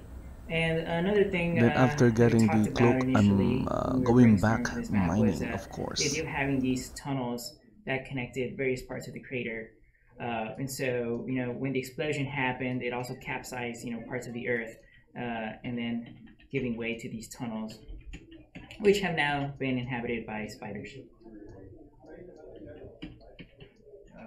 Missing some textures on these mushrooms. So what we're actually missing on screen are I cooked up some new kind of like radioactive mushrooms, but we can see some of them down here. So we do have various tunnels, and these tunnels kind of like connect. Now we're coming up on, we come up another section of the crater. So is there anything able to survive down here besides mushrooms? No, I mean, it's mostly mushrooms, green moss. I mean, I guess the spiders are surviving down here. Yeah. I was also thinking of adding slimes Some of the slime is like down at the, but we do have, we're going to bring in our underdwellers, which we don't use often. And so some of you may remember the underdwellers from the bottoms of Hilt, right? Yeah. So we're bringing them back into this map, and maybe they chose to reside here. Here we can see, obviously somebody's been here. So using our new decal system, I was able to make blood footprints. So something's been going on here, and it's up to the player to discover what that is. So right now, there's none of the creatures and stuff, but this place will be full of horrific life, bad guys aplenty. Right. There's also where are you going now? I was going to go towards this heart of the crater. Okay. So here we can see the ruined wizard tower. So the top got blown off, but the base of the tower remains. And so here at the epicenter of the explosion, we now see this extensive vine root system. The radiation that was released due to the explosion has now kind of made these roots that have overtaken the entire heart of the crater. And so these were done using our new procedural ivy system. And look at that. Pretty nice that I got the chance to use this in this map. I'm now seeing my Dark Star fur colored cloak that I just bought from the add-on store. This is at the very epicenter I'm just of waiting explosion. for You can the see, bank to fully load. Some of the And there you radiation go. or I'm going bad to magic, take it, of chemicals, course. Exactly. And I'm going it's to undefined right now. equip it. Oh, look at that. It's still red. Why it's red? There's some kind of error. Okay. I don't know what's happening. We know the basic premise. But it's just something horrible happening. look at that. Magical It's energy, red. chemicals, Why it's red? all these Ah, there you go. Now it's ready. Equip. And look at that. My avatar is now wearing the Dark Star cloak. Nice. Exactly. And as lag. just mentioned, My goodness, lag. I'm currently doing this I got some map, lag. so I think, Bad what lag. bad guys It's like because mad, the objects in just make this the house, area which is very my row interesting house, overall. is loading. So this wizard, So that or happens whoever it was, whenever this magic user, he whenever didn't live in this valley alone. objects No, he load. did not. So he what am I didn't going just to take do with himself my out. other cloak? I'm going to No, use it he as a took others with him. decoration. Sloppy work. There's So nothing what really he's I can do, mentioning is that, or I can't yeah, so wear two cloaks. Not too far from here, there used So to be a nice village. I'm going today, to put it up But the as a explosion was so strong that decoration, not only but did the it take out the question wizard is, himself, but it also took out where? the village that was Where nearby. do I put it? So a short walk away are the ruins Okay, of so what I'd like once to used to put be it somewhere. a nice village here in the valley. I'm going to Look take at that house on the right over there. this painting, Is that a piece of the castle? okay, and then I'm tower? going to put There's a the piece of tower right there. Top Exactly, of it, yeah. right there. So the tower, like I said, literally blew itself off. Flung itself in several directions. And Look at through that. houses and See across that? the- It's Probably on top there. of people. And so yeah, I we need got to- I pieces need of the to tower take this scattered throughout off. the map that got flung out And then, I'm going to center it. and laid waste to That- this village. So I have This happened so long ago. There's my probably cloak. not much here to be. That is my rooted, but I'm sure combat there will be looters sigil here. cloak. I have a couple of cloaks here, Because you never know, like a town next to so I'm going to take. Magic Tower, it's probably something special. Where are the somewhere. Right. where are the And cloaks? for me, this is a perfect time to kind So of I'm go going in to and hide take stuff, 'cause I am still working on the a map, couple of so cloaks, you never know. I might hide and I'm something going here. to You put never know. them as a decoration. Yes. So currently what's I'm this? playing around with making these structures seem like they really got I'm going to hit take by this something, one. so, This one looks making them a bit nice. charred, And just what degrading else? them a bit. You got impact craters of And debris this that got one. flung out. Okay, so I just took Like the house a right couple there. of cloaks. Right. I'm still lagging, and I'm going to put them as decoration. So also, going back to the destroyed Wizard Tower area, there are some underground chambers here as well. So these are like the basements of the tower, which are now in ruin, but these underground chambers eventually lead out into the network of tunnels that we went to earlier. Mm-hmm. So his explosion not only just blew a hole in the crater, but there might have been like some natural tunnels or the tunnels for whatever reason under the ground that are now partially exposed. Right. Thanks to the explosion. Mm-hmm. Thanks. Here we come up with, this is actually a breakable barrier that I designed. I actually designed this barrier for my previous map, Middle Downs, but it makes great use here. I'm going to kick these rocks. Middle Downs is also in South Palatus University. And so these are some of the underground spider caves that we encounter being illuminated by glowing fungus or glowing mushrooms.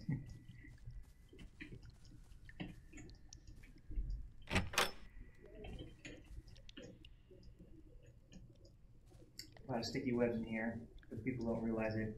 Estimate is breaking the webs as he goes, but yes, there's a lot of them. Watch yourself, otherwise you're going to get stuck while you're finding things. Yes. I just happen to know where they all are.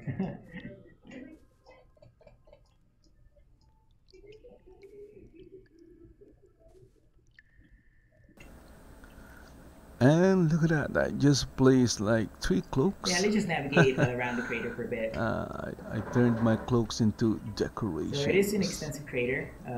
Okay, it's quite so I fun need to build to. it. Did take a significant amount of time trying to get this somewhere over the here. overall, yeah, the crater is it too high? Yeah. Or is it and too low? alongside that, I did do the terrain work, and I think it's. So as I'm like smashing these rock formations together and making it seem like it was actually like an implosion that pushed out. Okay, I think that's good enough. That's good, I think. But like we had talked a few times at the map reviews about paths are good, an indicator of where the player can go, but if this really hasn't been populated for generations, whatever years, it's not then centered. we have to be careful not to make it too nice. I need to center. Like I need to center. No I need to center the what you call this? No one has cleaned up any of the paths. Put the lamp. It's not centered. It's still just. These might be like trails that animals use, or some of these primitive underdwellers, but there's no civilization really back here yet.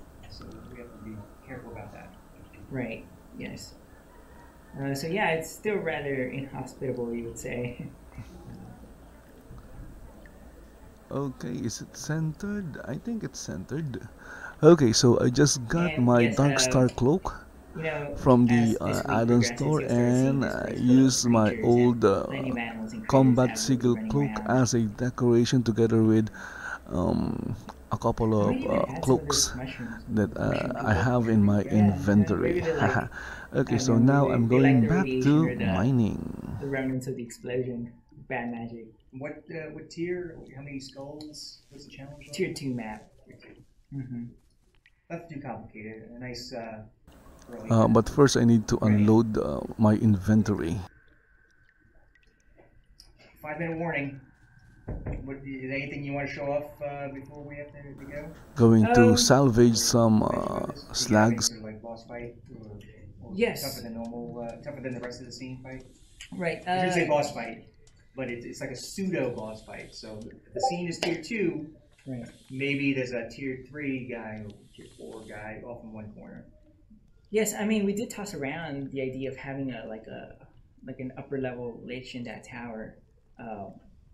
That could be very well a possibility, but yeah, I think right now I'm at the moment where I'm doing the basic spawning. I'm just doing like really basic critters at the moment, but I think today or tomorrow, bears, bandits, the other duel as you mentioned. Yes, and I think today or tomorrow I'll probably come tap you on the shoulder and maybe discuss having something a little bit tougher in this map.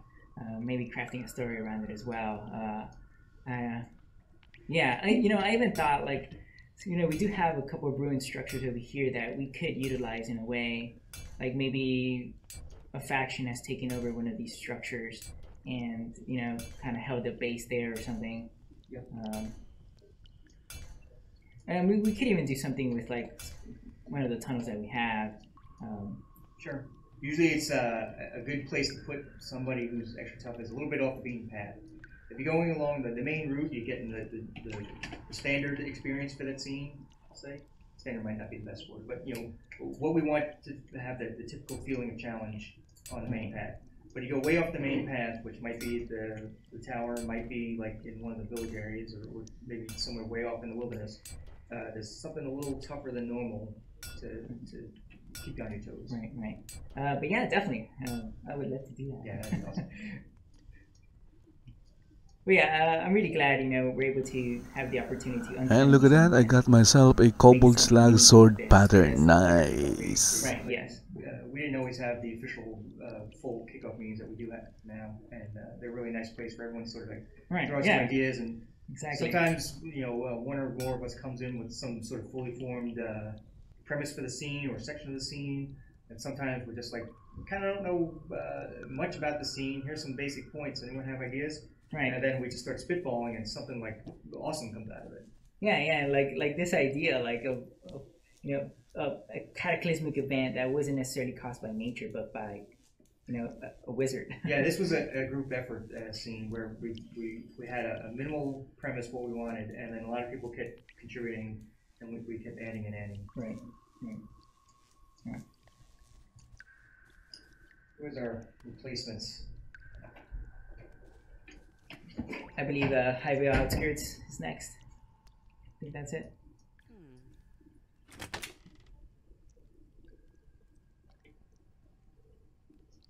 Alright, well, I think we're just about wrapped up here. Alright, guys, but yeah, North Shattered Hills coming in R46. Have you seen Courage Club? I have not, no. It's not a big map, but it's a nice map. Oh! I know what you're talking about now. Yeah. It's not a massive thing, but if you're in Airy, it's a little insider info while we're waiting for the next people. If you're in Airy, or if you're in Resolute, if you go, you can ask some of the guards about Courage Club, and they'll tell you about it, and maybe they'll even give you a key. At Courage Club, you might find access to it near a barracks. And then you go inside and have a little fun. Talk to the referee, find out some more about what it's about, and fight some bad guys. Or fight some other guys. They're not so bad. I don't want to judge. Yeah, it's pretty cool that it's making its way into Airy. Yeah, I'd like to put it... Because I just did a recent polish pass on Airy not too long ago, so... Yeah, it's a way where you can test your courage. But I'd like to have more scenes. Preferably every scene with barracks, but... Right. All right. Thanks for showing that off to us. All right. And we're going to switch off to Damien and Seawolf. But before we do that, we have hit our next stretch goal. We hit $35,000. Prost. Drinking my Oktoberfest beer. Technically, I have to do 3 of these. Yum. So that means we've hit 3 of our stretch goals. So the 35,000 is the Oktoberfest tent. So that's the green and yellow tent with the big flower garden garland hanging from the ceiling inside. And we already hit the 25,000 goal earlier. That's the Beers Pretzel Sausage banner, because that's what you do at Oktoberfest. And before that, we hit the Bierkrug, also known as by us lame Americans as a beer stein. So that's 3 stretch goals we've hit so far. Thank you, community, for your generosity. You guys are awesome. Thank you. And I'm going to hand it off to Damien and Chris Wolf, and they're going to talk about Highvale Outskirts, which you guys have seen before, but you haven't seen with all the cool quests that Damien has been slaving away and stressing about for months now. So I hand it off to those guys. All right. Squeeze in here. Hello, everybody. Hey, folks. All right, let's bring it up. I think we're too big for the screen. I think so too. We both suffer from huge heads. It's like a medicine ball. All right.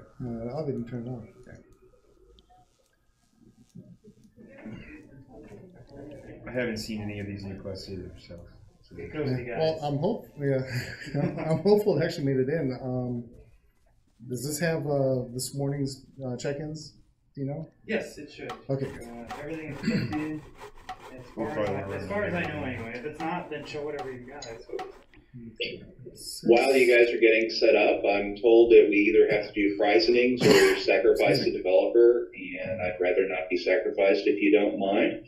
So, this round's prizes, we have 10 Kodos going to Frigay, 10 Kodos going to Grinbone, a grandfather clock set going to Sandsnong, a burled wood antique furniture set going to Grand Admiral Rad, unlock pet dances. I can't see you because Seraphina's spamming at me. Unlock pet dances go to Gluten M, and ornate buckled crosshatched gambeson goes to Erithel. And that's your prizes for this round.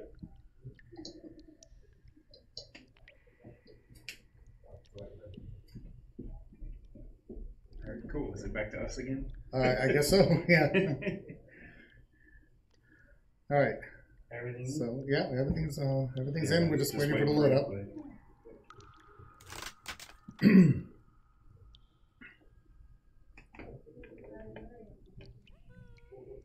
So yes, I have been very busy putting in quests and putting in all kinds of nifty rewards. There's just the song in there. Oh, that's right.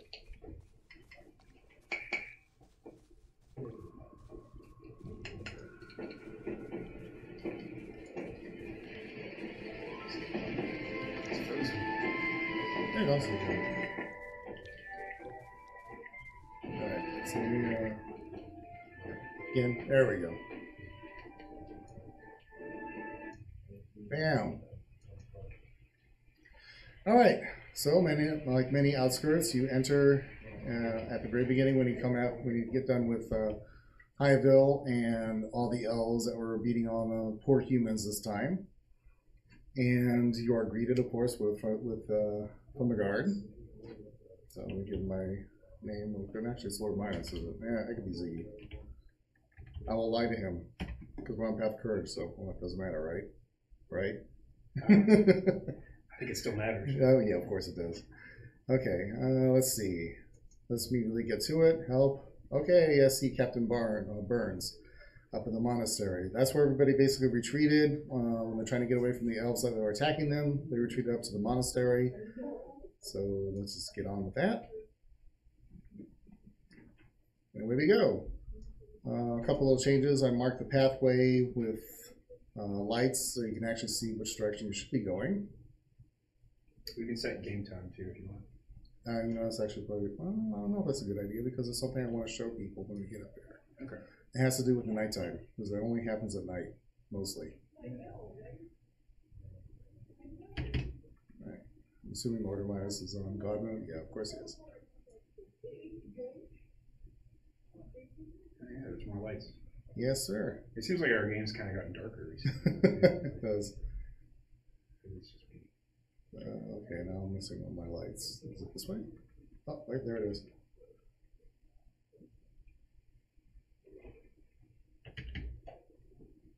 All right, so fancy little elevator up here.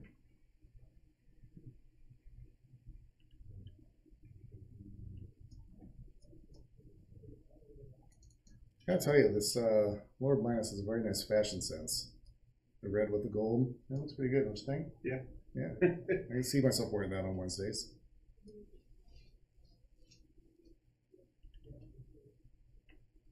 All right, off to the next one. Careful with my footing. Yeah, that lighting's new too. Yes, it is.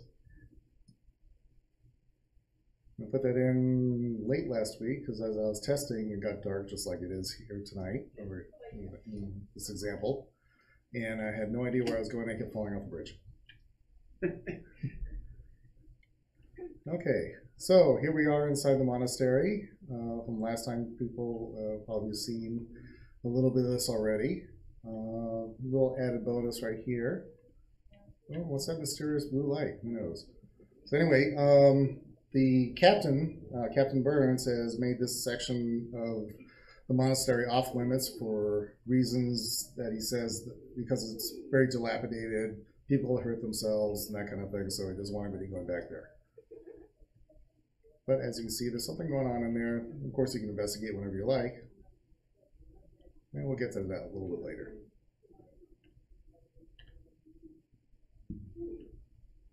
Okay. Can I make it up? Yeah, I did it. You fell back down. I fell back down? Okay, you know what? Let's make this a little easier here.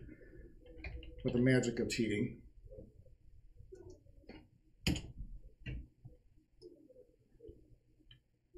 I find that developers do this a lot just to get around very quickly. Is that a blue light coming from that too, or is that just a reflection? No, that's just a reflection and stuff like that. Yeah. Actually, I might have put a blue light in there, I'm not sure. Anyway, so now we're on basically the main plaza of the monastery. You see, I added a little more light here as well, and you'll see an entrance to the dilapidated ruins right over here. Again, same type of thing. Thou shalt not pass. But of course, if you want to, you can.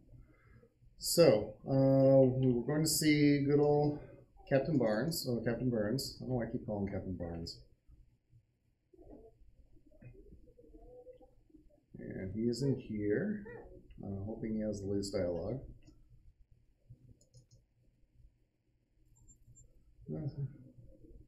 There you go. Very formal, of course. Again, I shall lie with my name that I use online. Very good. Let's see if he needs help. And he says basically, you know, our refugees are pretty much downtrodden. Anything you can go around to ask and help, please do. You get more serious tasks later on. Right now, he's really busy trying to get everything squared away and that kind of wonderful thing. You can ask about the refugees, and that's all about the Virtus elves, laying waste to everybody, that kind of thing. So, I'm going to actually go to one of the characters I'm actually enjoying writing right now. She is one of the refugees, and she's considered basically an oddball by pretty much everybody in here. Let's see, is this, I think this is George? Yes, it is. Okay, he's going to talk a little bit about her. That's right, help. Burns. Alright, well, I already know her name, so you get a little bit of a feel. There's more of what they actually think about her. So everybody knows her and everyone keeps a distance from her. For the most part, she's, shall we say, a bit odd. Always saying she talks to the dead and they talk back. Hog nuggets, I say. If y'all like tall tales, then go and talk to Batty Esmeralda. She's got a lot of them. Feel free to use hog nuggets anytime you like to. That's not copyrighted. Alright, here's Esmeralda, busily sleeping.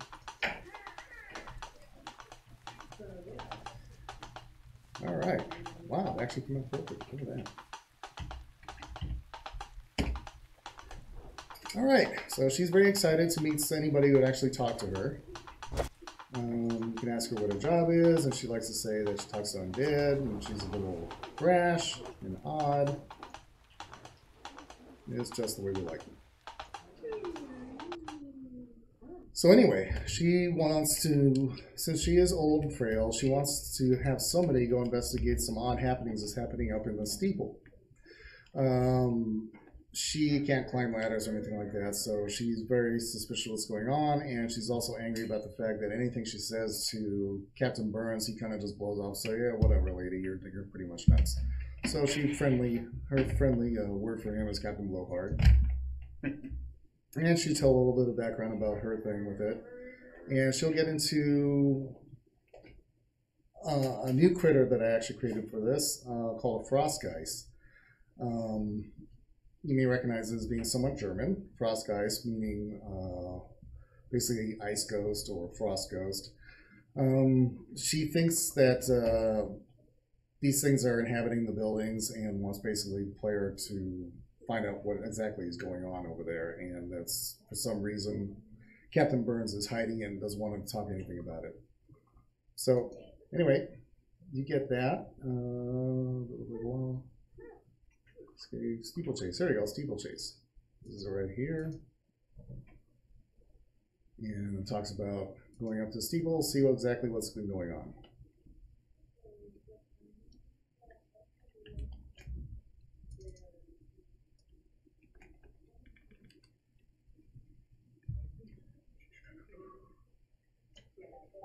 And yes, a little bit of spoilers. Yes, it's people only go here first, but that's okay.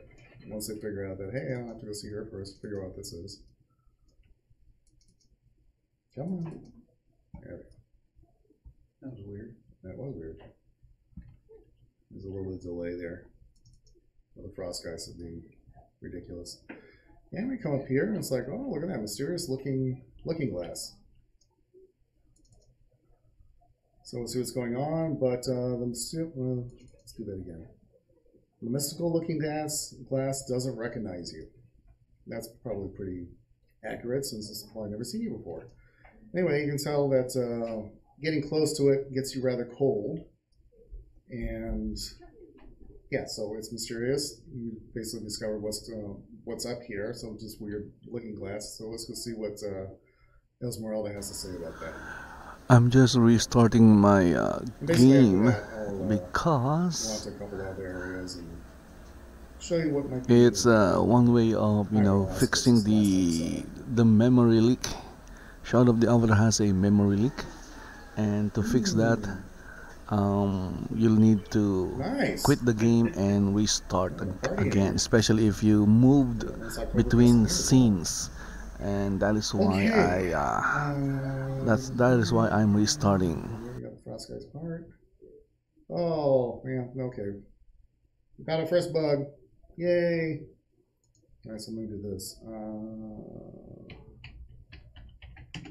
Let's see that actually. There we go.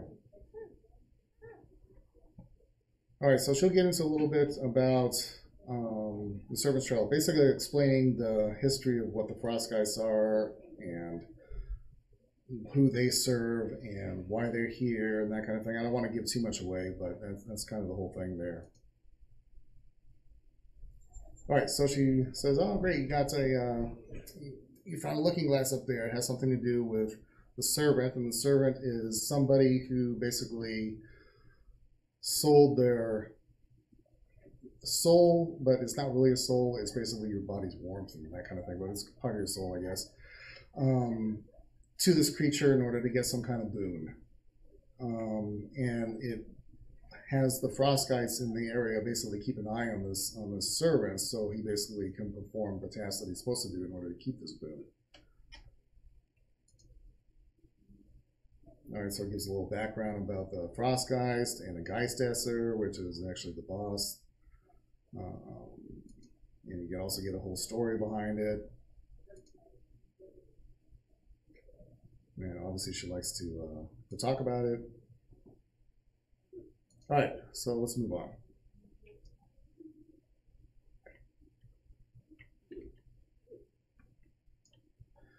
So basically you can go on this quest to find out what is going on with this. And one of the things she tells you to go do is you get the little background of the story of finding out what the Geistesser is and to go basically and figure out what's behind all this, Frost Guys and Geistessers. Let me take you to take a quick look at what a Frost Geist looks like. I'm actually going to take you to another area where they're kind of overtaking.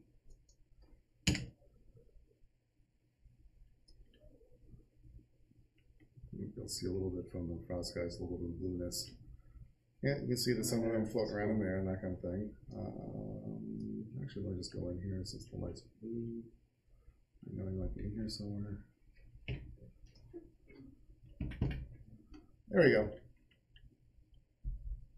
And that. Am I in ghost mode? I am in ghost mode. You can still kill them, but they just won't see you. Yeah, this won't see me. You can't see all his neat special attacks. But anyway, Frostgeist. That's basically the soldiers for the Geistesser. That's cool. I like their skull and other skulls. The skull actually comes into play. It's basically a region for. It has something to do with finding a way around to where they actually hide out and that kind of thing. So let's do this again. Slew 24. And we get to set game time. Set game time to 12. There, it's late daylight. Alright, one of the other things I wanted to show you guys really quickly. So over here, when you start exploring, you'll come across another little something I made. These are actually the creations of a particularly fun little kobold guy, and I call them water drop golems. Take a little closer look at that. Right now, he's eating a crocodile. But anyway, he set these guys up over here to kind of keep the kobolds that were kicked him out of the camp from actually coming and getting him and killing him and that kind of thing. So yeah, they're doing good business there. Look at that. It's kind of disgusting, but kind of neat too. I don't think that crocodile's going to. No, he won't. Oh, you added a little camp up there. Yeah, that's where our friendly little kobold guy is, the one that made the little water drop golems. And these guys, these little ones, are not hostile. They're just little baby ones that kind of frolic on the island with him. And here we go.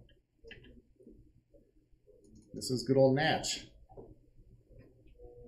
And this is what he actually calls the water drop golems, the Blogborg. Kobolds have a strange language. So, let's see. Okay, get his name. All right. You can ask about the little water drop golems. You can ask what his job is. And let's see, magic. And you can ask, of course, if he needs any help.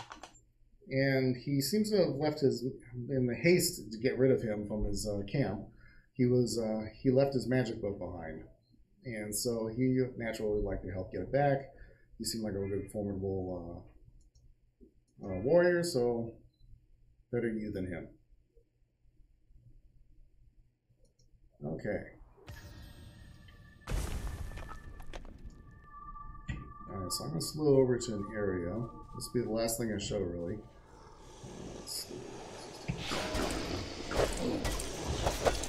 I want to show you where this place is. I'm going to go straight up here. Wow, I got it. I'm looking for the secret map. See what?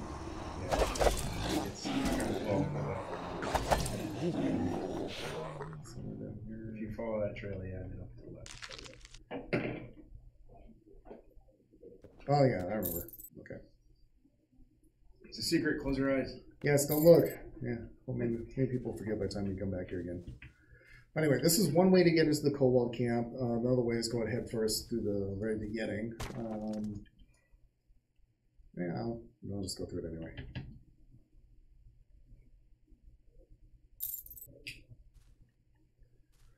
And normally I'd break this down, but that takes too long. So I'm going to actually slew through it really quick.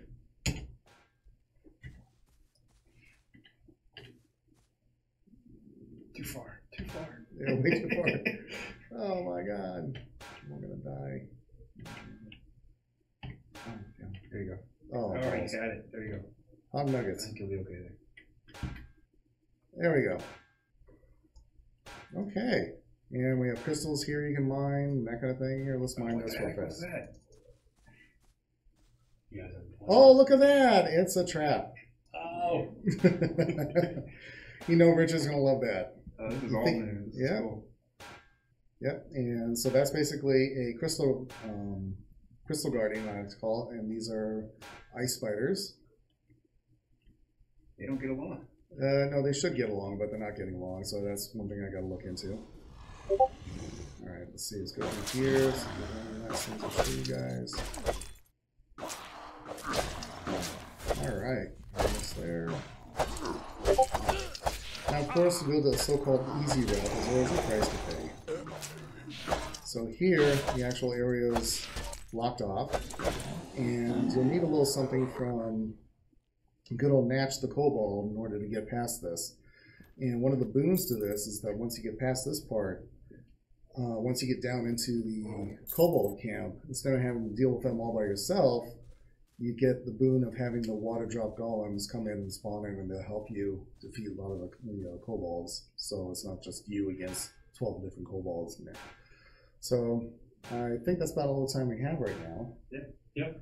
So, and there you go. Thanks, guys. All right. Thank you, everybody. Thanks. All right, we're going to do, we have a couple of things to take care of. So first of all, we raised a little bit more money, so we're at $37.5. Thank you, community. I'm going to do a little shot for that. And we're also got to make a quick camera switch, which I think, we did. Oh, we did it. Awesome. So it won't be, hopefully it won't be blurry on the left side like the other camera was. And also we're going to do a couple more sales. Here we go. Round and round and round it goes when it stops. No one knows. Oh, we already did home decos. I'm going to spin again. Spin until I find something new. And no, we did already do wearables, not patterns. I'm going to spin again. And keep spinning. Oh my gosh. Viking bundles. Here we go. Viking bundles. And again, spin. Ooh, and I get to choose. Make a difference. All right, and was that all I needed to do? I think that was all I needed to do. Thank you, everyone, and now we're going to hand it over to Scotty, Keith, and Dan, who are going to show off the work they had been doing on Exeter. They're going to be a little squeezed in over there, so they're going to have to get really cozy. Enjoy that.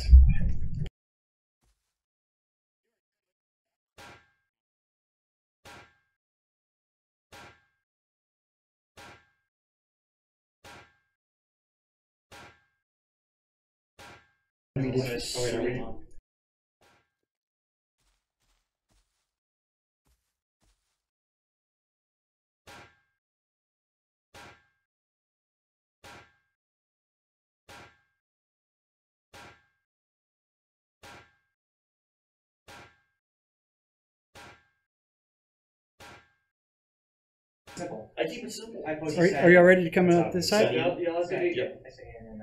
Dan, what do you post as on the forums? What? Oh, what's that? I'm nervous. I don't know what to say. Playing a locust. Yeah. That's what that effect is right there? So no, that's his message board. So I'm gonna scoot way over, and then this way, Scotty, you can get in the middle. What's happening here? What is that? Someone's shoes are here. I'll take my flip flops. Oh, you want those? Well, unless you want me walking around with bare feet. What's that event? What's the effect? I've never seen it before. That's the scene that they made.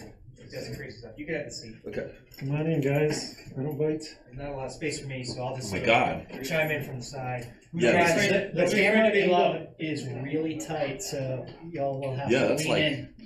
Well, we'd have to. We'll have to start. It's okay. You can some cheek action going on here right now. I didn't realize it was this. Good God! Yeah, that's like. Do I have we'd have to. Am I nice and fragrant for you guys? Can you slide a little forward? Yeah, I think so. All right, and then I can sort of get behind you like this. Yeah.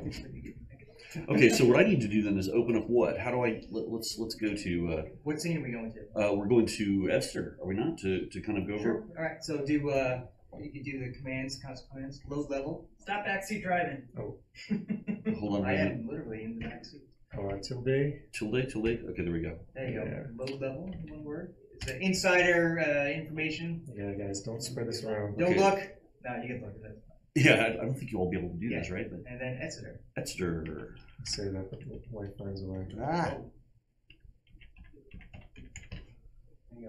Gonna do it. Enter. Okay. Damn. We could have also minimized the screen and switched over, but that's like 3 extra plays or something. Yeah, far too lazy for that. Now, some of you guys who happened to check out when I did a thing just all about Exeter a little while back, not for a telethon, I think it was for, what was it for when we did that together, Matthew? We did a whole thing on Exeter earlier when I just finished with the stuff that I'd done. That must have been a community live stream. Yeah, it was a community live stream. That's exactly right. And which are on Fridays at 4 o'clock. So we will not have one this week. Just FYI, everybody. Sorry about that. But stay tuned next week, Friday.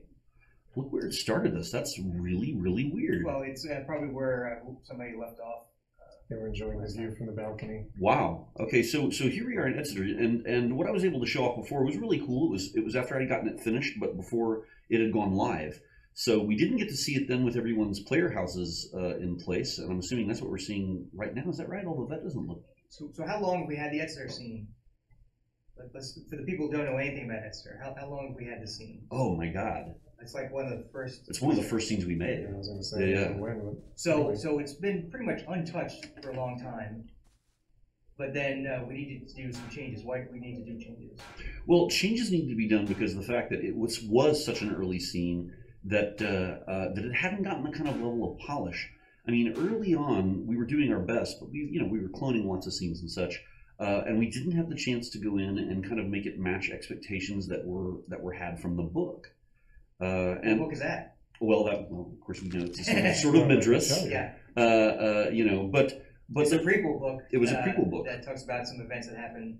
I guess it was 100 years ago or more. Oh, that's right. In fact, 200 years ago, during a period of time that was at the height of the Obsidian's rise to power, they had not yet taken over most of the whole world. They hadn't even reached Exeter yet, and so looking around the town, you didn't really get an idea for some of the stuff that was kind of really important and mentioned in the books. Let's see what time of day is this. Let's get some better. I was going to say, it's at noon. Yeah. It was a midnight stormy. I don't tell stories well. That's right. I'm the guy off camera trying to tell a story. I was enjoying it. But one of the things, I mean, and there are several aspects of this place that are mentioned in the book that really we haven't gotten right. And so going back in it again and making sure, especially since that period of time, we'd also established there was a protocol for people who were going to be heading to and from Xenos. We wanted to make sure that a bunch of different things were added. So we wanted to add areas down by the marketplace that kind of helped cement the foundations of these things down into the beach before they were just sort of resting on the sand. So the goal here is to make them look like they have a great foundation that can kind of survive like tidal swells and things like that. Items and objects that look like they've come from Xenos, since there's a lot of trade and transport. Trade and transport going back and forth, especially people who are coming from here to head to Xenos to be a part of the lottery and all that other kind of stuff. So this is a major harbor on the Bay of Storms, which is a big central bay in the continent of Arabia. That's right, and in fact, in the past, part of the fact that it was also the head of the regional government was a big deal. And in fact, in the book, one of the things that's mentioned is that you can look all the way up from these docks. Not only can you look out and see the Siren Isle, which is mentioned in the book specifically, but also, yeah, that's an addition. That wasn't here before. You couldn't see that. And in fact, if you stand over on one of these docks, you can even see the ship route, the path that goes around. It's hard to see the ships in the way. But you can actually look out and see the area over there that a ship could sail through, way over there off in the distance. And that's the trade route that goes around, that used to carry gold from the Exeter Crag mines that have long since been abandoned. But one of the things mentioned in the book is that you could look up from the area of the docks and look up the primary road all the way up the hill, and the road that would take you up to the area where what was once called the Baroness's Keep. And the Baroness's Keep, like I said, was the place of the central government at the time. So walking up here, actually, we're not in live, so you're just seeing you're not actually seeing the player stuff here. Right, it's stuff from also it's like from a day ago, so if there are any changes made. Oh yeah, but it's not. This isn't live for sure. The Titanium Mining Corporation has its thing right here. So this is just a proxy house. But what you are seeing is stuff that was built up to make this look like it was once a main road that is now crumbling. What happened? So before it was pretty simple. Yes. Just a simple path with the barest foundation at the top of the path of ruins. Yeah, I wish we could have a before and after shot. Oh, I know, that would be wonderful. That's one of the things that the Mad Hatter did really well, is that when he realized that huge changes were coming to Xenos, he went around, took some really good establishing shots of a before and after kind of scenario. Like this area right here has been changed fairly significantly, because not only do you can you look out and see that this whole crafting pavilion has kind of changed places and orientation, and that a lot of that caused. But so is this a tavern? What is this? This one here, I think it's a weapon. It's some kind of weaponsmith. It's a weapon shop. Yeah. Oh yeah, armoring and such. Yeah. So of course, you know me. I'm I can be pretty heavy-handed when I want to make some major changes. Oh yeah, the statue's new, and it's another piece of evidence that trade's being done with Xenos. So of course, people making weapons and armor and things like that would want like one of the Tagma statues, one of the old gladiator guard statues from ancient Xenos, which are all over Xenos. Because our Xenos visual identifier we pull from like Greco-Roman history, modify a little bit, but that's a starting point for some of that stuff. So that's why you see some of these Greco-Roman style statues. That's right, and of course the amphora and vases and things like that. But all those $10 words. All the $10 words that really make it feel like it's all gussied up. But there was a bunch of stuff here that was already established that obviously players wanted to keep using, and we wanted to make sure that they were maintained. So things like this shop got moved, which created some problems, of course, that Dana had to go out back and fix too. Oh yeah. Just all the spawners in the scene. Not all of them, but for a lot, in any areas where Scotty made any major adjustments, the spawners and the guard patrol paths and discovery locations, all that stuff had to be shifted to, so it made sense with the new layout. That's right. There was some kind of Philadelphia experiment kind of style horrors going on. Yeah, there are people happily stuck in the walls, and I think there was a poor fawn here that was just jammed in a corner and didn't know what to do. Even moving something like half a meter, that's a big change for some of these characters. Oh yeah, well, some of the navigation choices that you want to make. This fellow right here used to have a patrol that took him right through where this new place, this thing had been moved. So he's literally leaping up on banisters and just clogging his way right through the middle of it to jump off the other side. So lots of stuff seemed fairly ridiculous. In fact, the chickens even would, suddenly teleport up to the top of some of these new canopies. But the cool thing about Exeter now is that it has a little bit more of that feel of, there's little alleys with merchants back in here, and a lot of these alleys are just filled with stuff. Like this one here, the rug merchant has his stuff just all pushed in here, and you can still pass through, but it creates more of a confined sense of sort of a dockside town with little alleys and ways. They're using these alleys, I think, is part of the point. These aren't just sort of gaps in between buildings. They've been living here for so long, they make use of it. Like, no one's using the space, so I'm going to hang my rugs here to dry. Yeah, which is pretty cool too, because even when I was visiting it, when I saw it go live, I could see the NPCs all moving around, and you'd see, every once in a while I'd be surprised. I thought they were players, because there was a flow of them going through some of the alleys at times, kind of making their way out into docks and taking their positions at certain times of day. Yeah, our NPCs in a lot of our major cities, it's still a work in progress, but in Exeter certainly they're on schedules, so they depending on the time of day and the type of late riser versus early riser type of person that they are, you'll see them, doing different activities, going to work, and going home, going to sleep, Yeah, I was feeling alive in space. I was surprised actually to see it was either a fawn or a satyr walk up and just turn on a light, open up a door, and go inside. Right. So yeah, I was pleasantly surprised by all the activity going on in the thing. And so, one bonus for you, by the way, as far as schedules, isn't this the scene where the chickens? Yeah, I was just gonna say, yeah. The chickens will go back to. Yeah.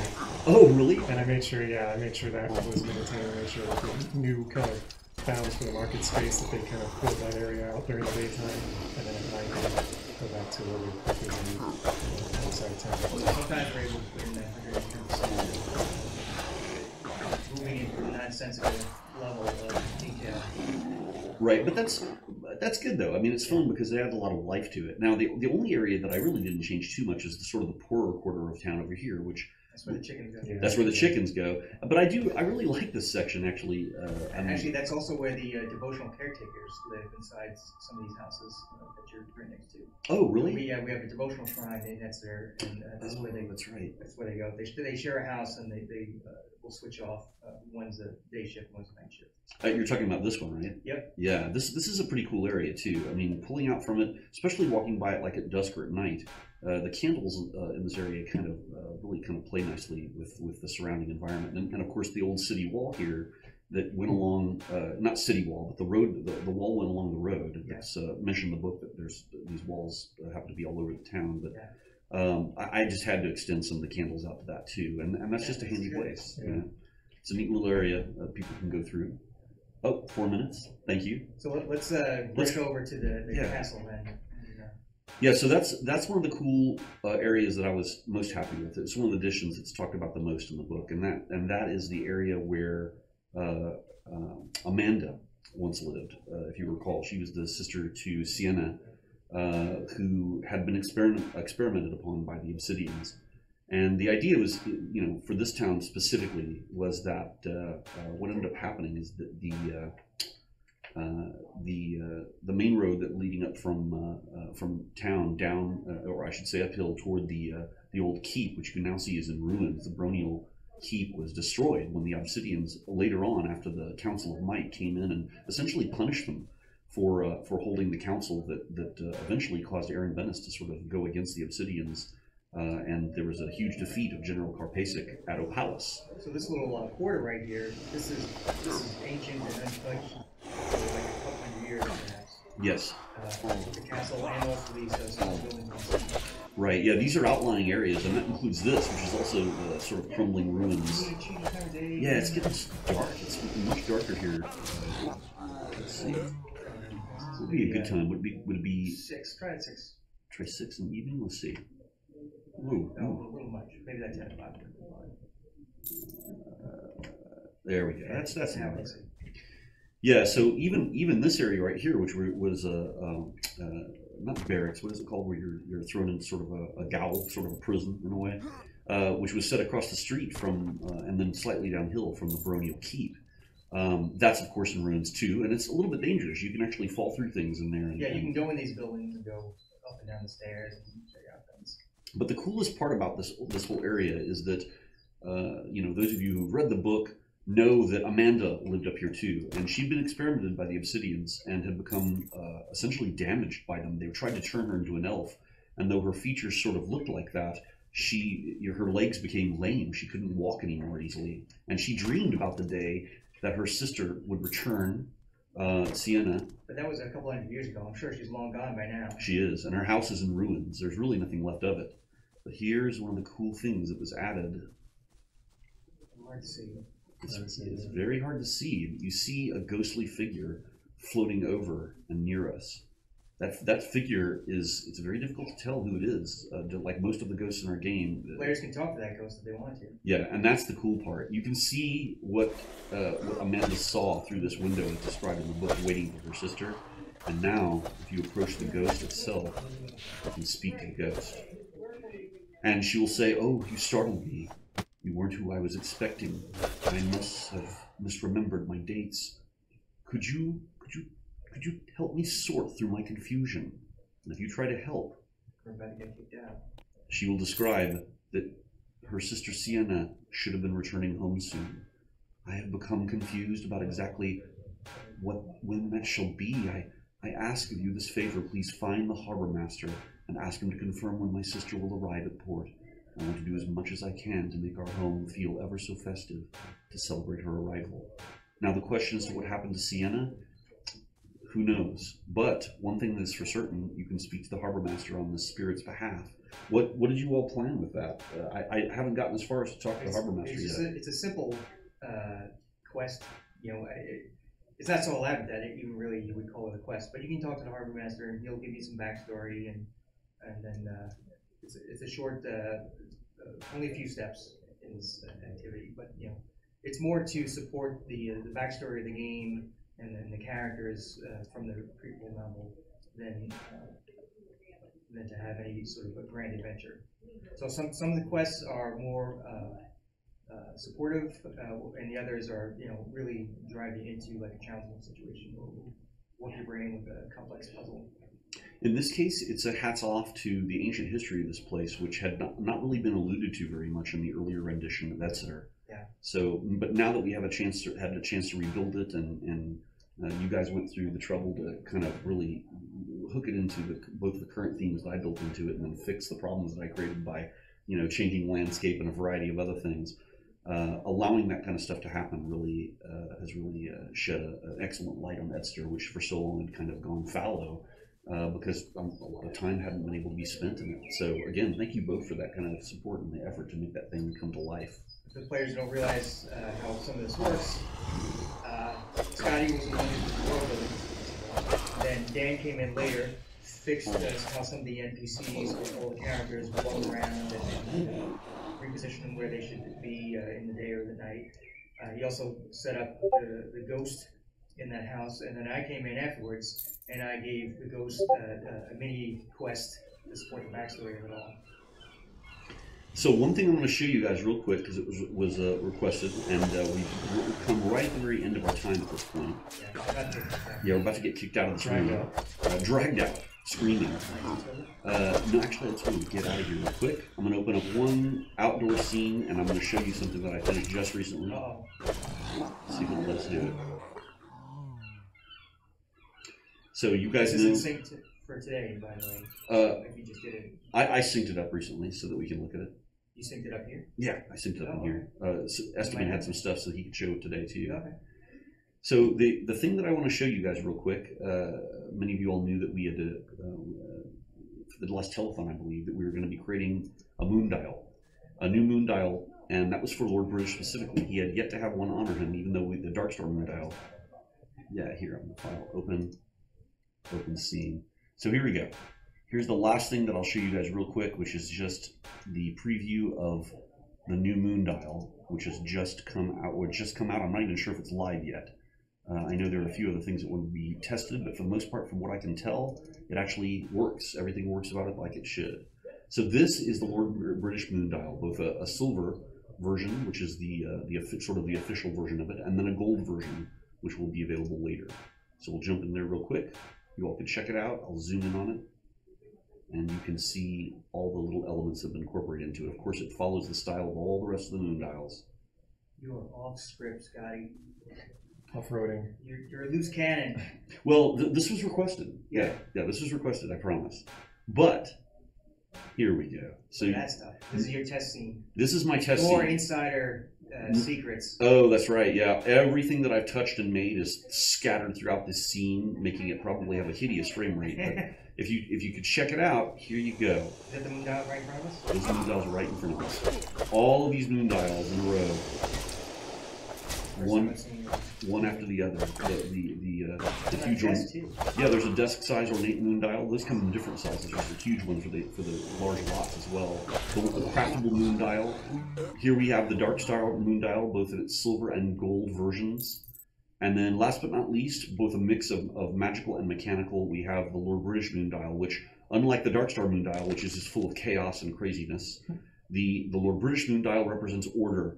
And so you see all those things passing around the nice magical bands, which show the rotation of the moons. The sectors of the constellations are described here in perfect order, and you can see both the gold and silver version, with the silver version being the normal version. And if we look here close, we can zoom in, and you can actually see. There we go. That's some detail there. Yeah, there's some cool detail in there, but especially. We can get to a side where we can see it, especially the Lord British emblem in there that you can kind of see. Oh, at the bottom, at the base. Yeah, at the base of it, there's 3 Lord British emblems around the shield, base. Yep, the shield. The serpent in it. The serpent, that's right. And then, of course, the colors of Lord British and little like kind of insignia and stuff all around the side to give it some extra detail. You can see it both here and in there. So yeah, excellent. Lord British wholeheartedly approves. Got the seal of approval. The seal of approval from Lord British. So there you go, guys. That's pretty much what we wanted to show you. We've gone over our time now, so let's find out how I'll go check. To Yeah, see, check to see what they want us to do. Oh. Oh, stretch it out. They say. Oh, stretch it out. Oh my goodness. All right, what else you got to show us? Oh my god. Stretch it out. What else things on the other side over there? Which things? Those Way over barbecues. Right Those there. are The barbecues. the robotic barbecues. Oh, I know what that is. Oh yes, we can't talk about that yet. Okay, so don't show it. We can't talk about That's a that secret. yet. That is a secret.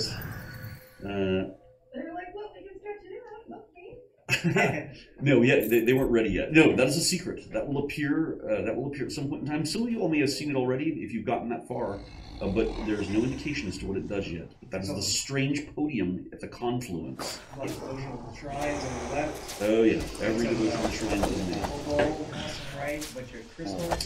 Floating crystals, which you've all seen before. Signs.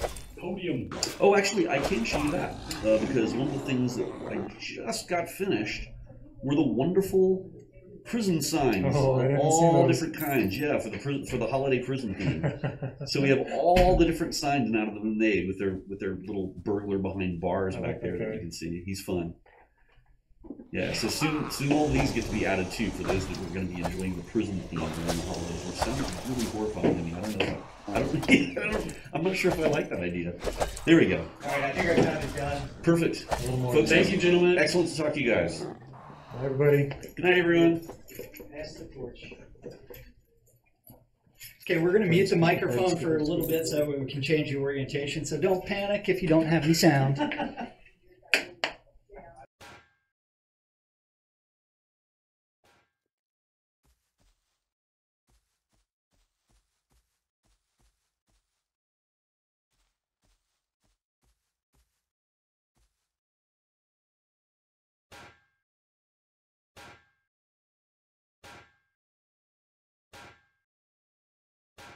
All right, $40,000. Woo! Only 10K to go to the Virtue Dirndl, also known as like the same dress that the St. Pauli girl wears on the St. Pauli beer. So 40K, thank you. We'll open another beer, another Oktoberfest. Because a reminder, Drinking warm beer. Whoa, Obi. Our stretch goals for the R45 Postmortem. Welcome to the R45 Postmortem. Our theme for the Postmortem is Oktoberfest. Little known fact, Oktoberfest happens in September. Late September. Despite the fact that it has October in the word. Very confusing to us Americans.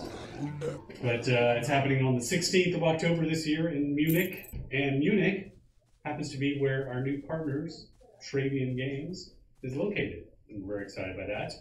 And so we made all of our stretch goals.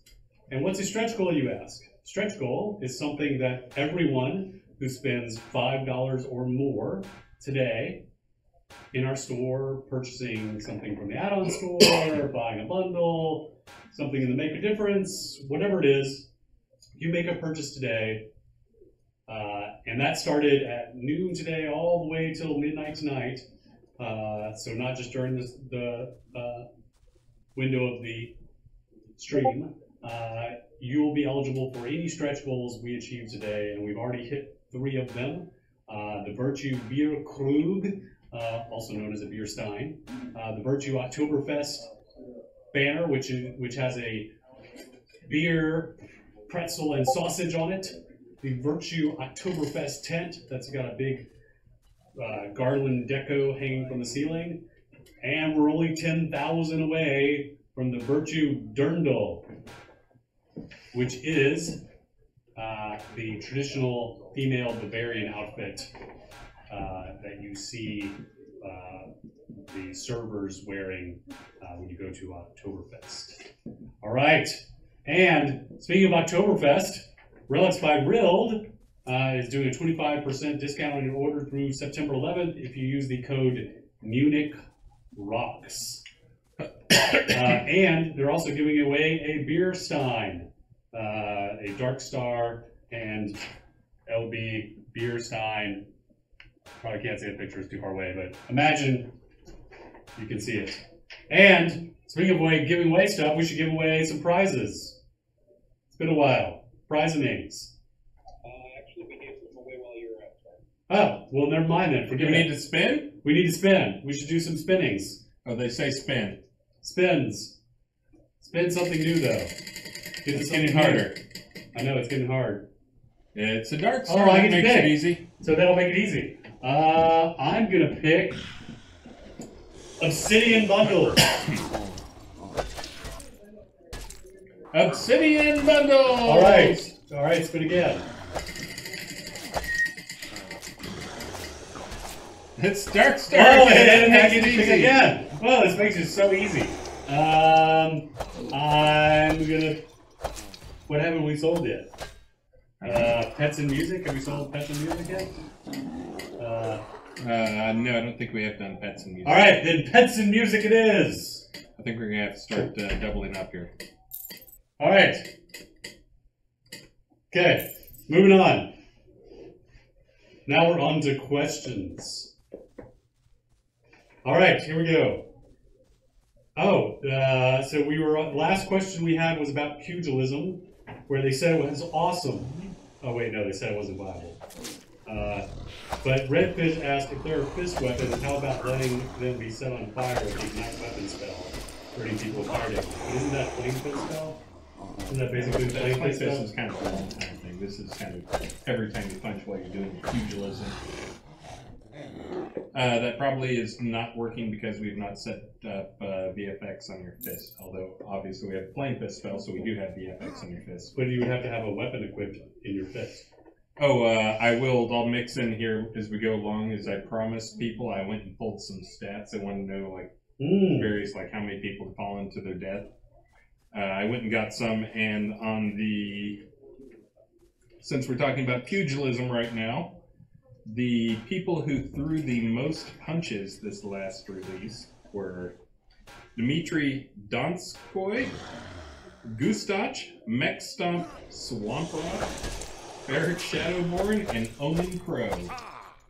Congratulations for, what was that, dying the most? No, that was throwing the most punches. Oh, throwing the most punches. I've got some much better ones coming You up. were the by most way. punchy.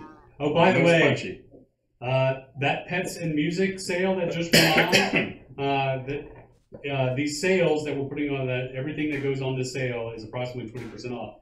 And that pet sale that just came on includes the new Unlock Pet Dances emote item that we just added in Release 45, which once you purchase, unlocks the ability for all your non-combat pets to dance, which was previously only available on the Clockwork Monkey.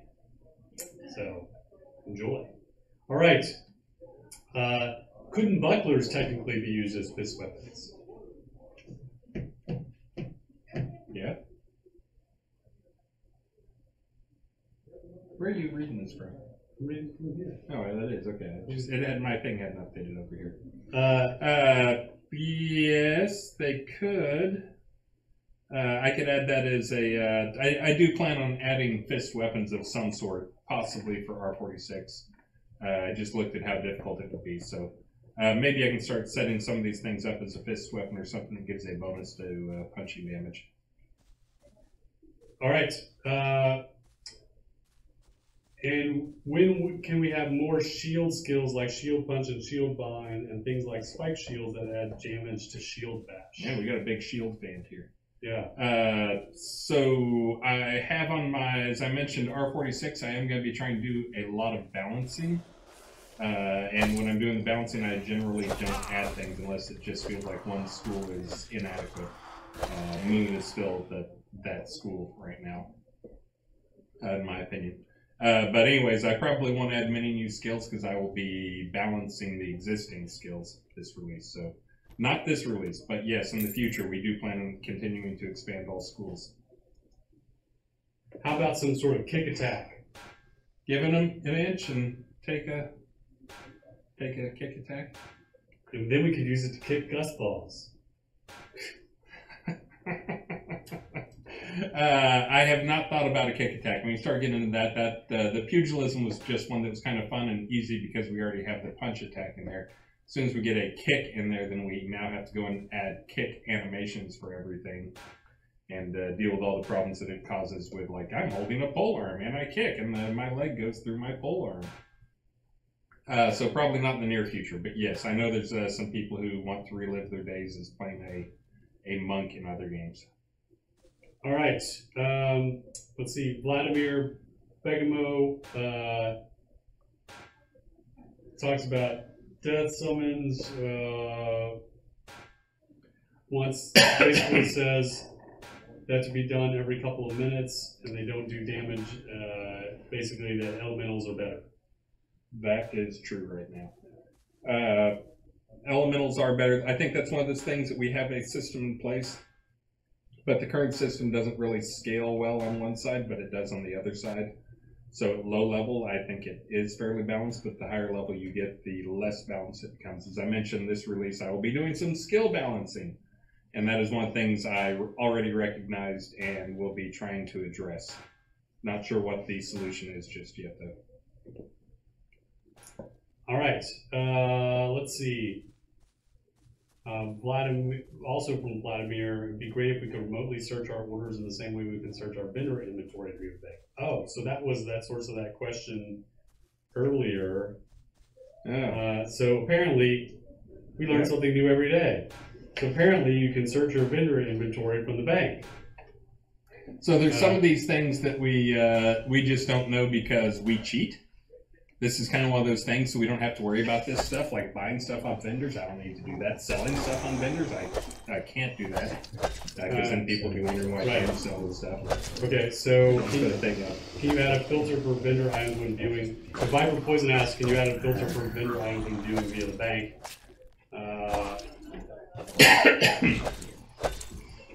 Sure, but isn't there a tab for it already? Like, how else are you viewing it? I mean, I just kill stuff, man. Not knowing enough about the interface, I keep expecting the players sitting around us, maybe even in the same room as us, to tell us how this stuff works. So sure. Cypher Black, is the Chaos Tree still going to get some love, or has that been pushed out past R46? It's definitely not going to get worked on in 46, but it's going to get some love. As I mentioned, I'm doing balance, but honestly, Chaos Tree is broken to the point that I think it needs a rethink. So it will probably not be included in my balance past this release. All right, and we're at 42.5. All right, we're getting closer to the dirt goal. Woo-hoo! Ooh, there's shoes in my way. Don't kick my shoes. Come by. Come by. Thank you. Have we introduced Raven? Come by. We did on another stream, but let's introduce her again. This is not Raven, not Raven. Cat. An animal. I'm One of those animals. I'm sick, so I sound like a troll. I'm so sorry. This is what our troll is going to sound like next week, apparently, because Cat is helping us out with the audio. Yeah, Kat's our new audio designer. So, welcome, Kat. Also known as Red Vendor. Red Vendor. Cheers. Have you made any posts in the forums yet? Prost. Sorry? Have you made any posts in the forums? You should introduce yourself in the forums. Everybody message her in the forums. Yeah, overwhelm her. Ignore. All right. Let's see. Is it a pricing time? Baron Drokus, Black Pearl was originally only supposed to be harvested during a full moon. If this is still planned, it would make Black Pearl more rare than it currently is. With this in mind, shouldn't NBC sell it for a much higher price, and shouldn't the supply be limited? I can barely hear you, but maybe that's just our speaker. Yeah, maybe. An option, but that's, as I've actually talked to BDF about this, we would have to change if we make that more rare, we would have to change the number of reagents that use it. Because right now they're pretty much all used and considered semi-equal through the spells. But maybe that's the pass we should make. To get multiples when you get it, I'm fine to have you extract multiples, but it doesn't be expected a lot of our time.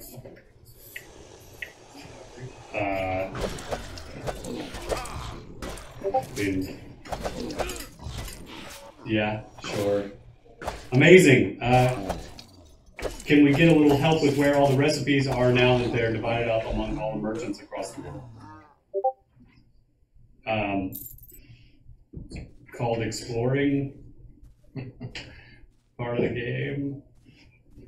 No, not part of the game. Well, we make these things to make them less common, and then players complain because they're less common. But in the long run, it's kind of one of those things where we made had the game in easy mode for long enough that players got used to and expected that's how it would be. But well, it's not that they're less common; it's just that they're spread around. It's so we didn't change the rarity; we just changed where they were located, and so the number of players who will get every recipe will be lower. So.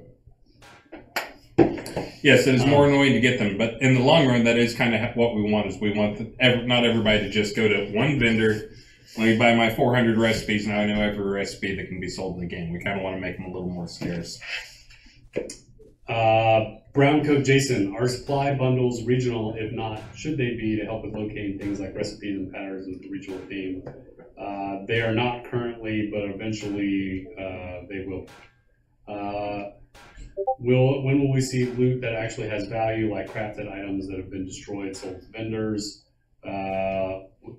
Loot will get better. It is something we want to focus on in Q4. Since Kodos can be found on any node, can supply bundles have the same chance? No, because it wouldn't make sense to have a supply bundle appear inside of a well, I guess it's... Kodos work a little differently in that there's actually a system in place, so we drop a set number of Kodos per hour in the entire game. We know exactly how many Kodos drop per hour. Supply bundles actually scale up with the number of kills that happen, so they're kind of two different systems. One is we're making sure to hand out a certain number of Kodos per hour, and the other one is it scales with how many people are in game. Speaking of supply bundles, did you have a stat? Yes, I do have some stats here I should share. So for this release, the most supply bundles opened. Now remember, these things can be sold on vendors, so these people may have bought them from a vendor and then opened them. Number one was Rawkin, R-A-W-K-I-N. Number two are Million Basis. On these next ones, I'll go in the reverse order, so there's a little suspense for who number one was.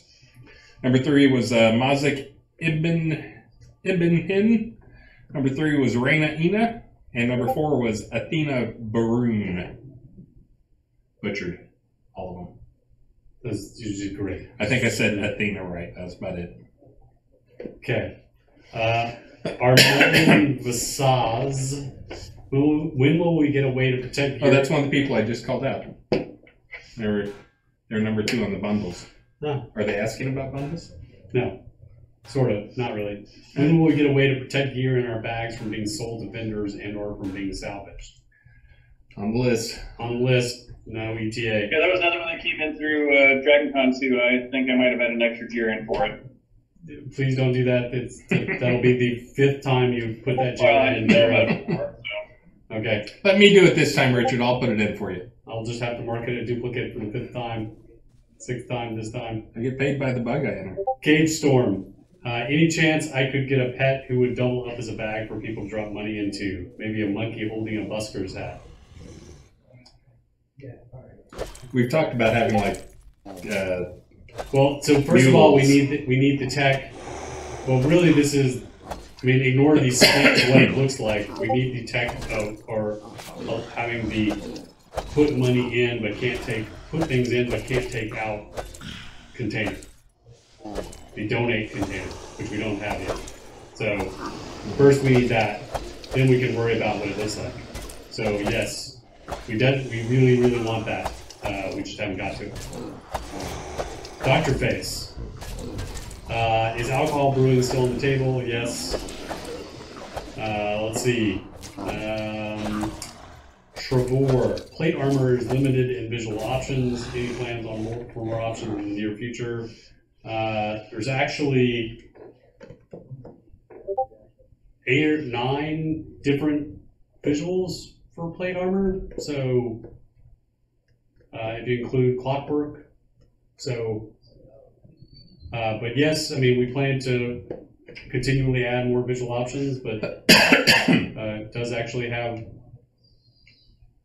several. I mean, there's 3 different craftable versions, and then there's multiple patterns. All right, Baron Drokus asks, Bees' said during the last full telethon, he would take a look at the balance between staves and wands. Has he been able to do that yet? No. So we'll get to it eventually. Let's see, Rentier, will the recipes ever be sortable in the recipe book? Yes.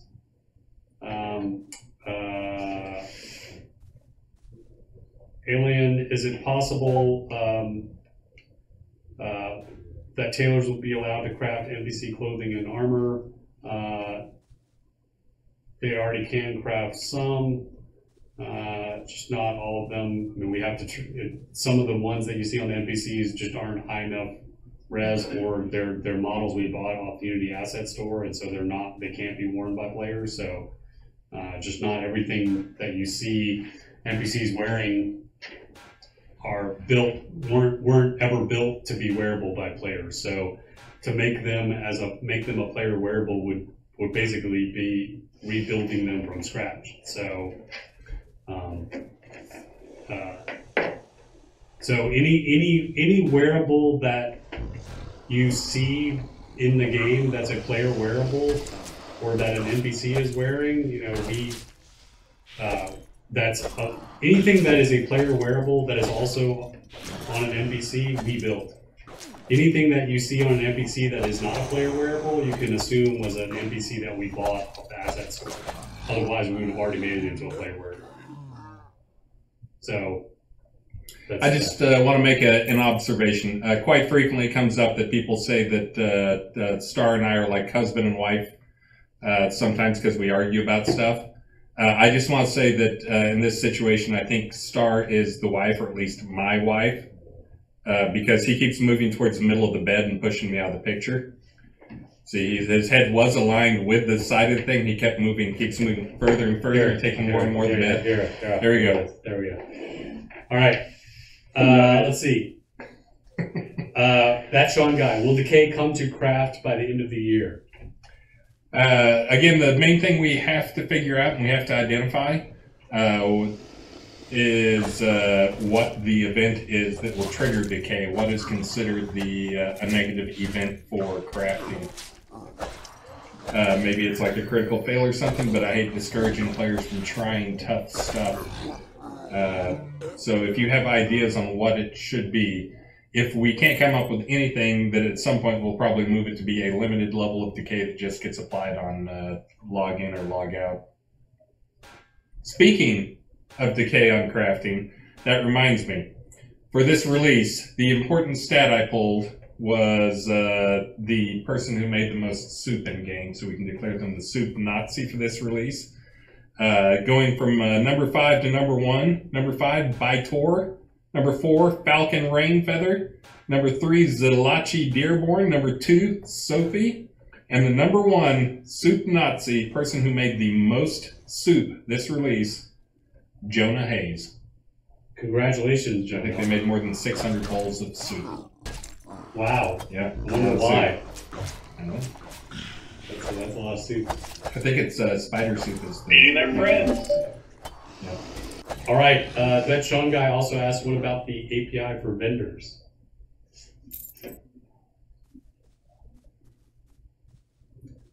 I'm assuming he's talking about the public data. Yeah. I haven't kept up with what we have exposed. It's just kind of been like people have nudged me on stuff. So we can probably expose some more stuff on vendors. I can go look and see what's actually there right now, but. All right. Yes, we do continue to plan on expanding that. We just haven't had that many pings to do it. All right. Tetsu Navarro, decay is a soft cap for skills beyond 100. What are the plans to soft cap the amount of skills people use to slow down the skill spread? I don't understand this question. So it gets you, the higher you go, the more painful it is. So you can have like a ton of skills at like level 80 compared to like one skill at like 110 or something like that. And then also I've made that even softer because skills 80 and less decay at a slower rate than skills 80 to 100 and much less than 100 to 100 plus. It's kind of one of those things where, while I know some people are like upset when they see, oh, that guy's got 40 grand GMs or something, having more skills, it gives players more flexibility in their combat styles and the things they do, but it doesn't tend to make them more powerful. Having like every skill in the game at 80 just means you have a lot of options for the style of your style of play. But it doesn't mean you're going to be more powerful than the guy who just focused on, like, here's my one thing I want to do, and I want to be a fire mage, and he put all of his effort into fire mage. So it's one of those things I'm not really against. I'm not really in favor of discouraging players from spreading wide, because, again, it lets them play in the style they want to without making them significantly more powerful. They're just more flexible. Okay. Will eternal patterns be lost if masterworking or enchanting items with applied eternal patterns? If you fail the crafting? No. Eternal patterns never get lost. That's why they're called eternal patterns. That's the entire point of an eternal pattern versus a regular pattern. Fair Zoo. Can we get a rain catcher or water barrel with less water? Yes. That is the plan. We just haven't done it yet. All right, we're at 6 o'clock, so we have 1 hour left in the telethon, and we are at 42.5. So we still need,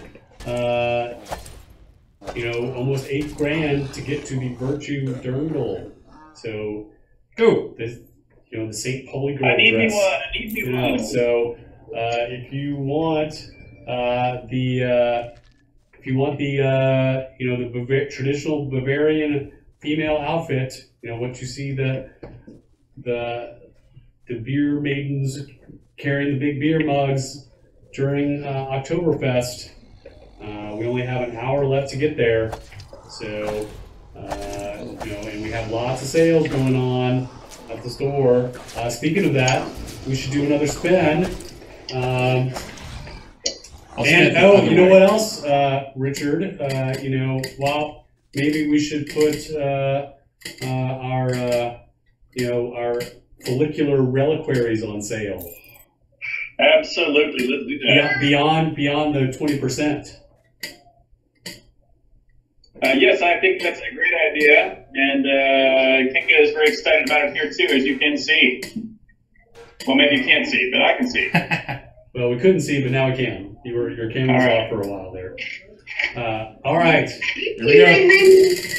I have some money. Oh, I see. Really? He's been doing some chores. Viking bundles? Yeah, those are already sale. So we need Elven bundles. Elven bundles. Oh, Richard, you need to decide. Elven bundles. Elven bundles. Pick Elven bundles. Well, if I get to decide, it's definitely what you already just mentioned, which is to put our reliquaries on sale for the deepest discount we can do. Yeah, but you also need to pick Elven bundles. Richard picks Elven bundles. Indeed, I do. Okay. Yeah. We have a request from someone in-house who's working hard and wants Elven bundles. And also,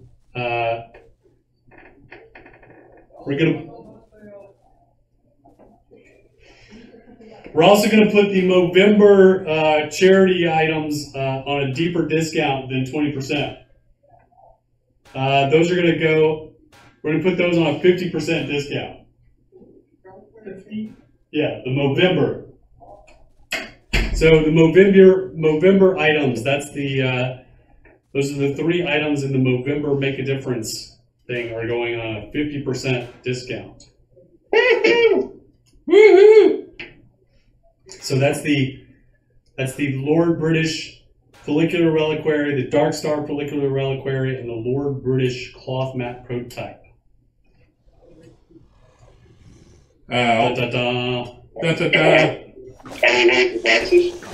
Oh, and let's do some prizes.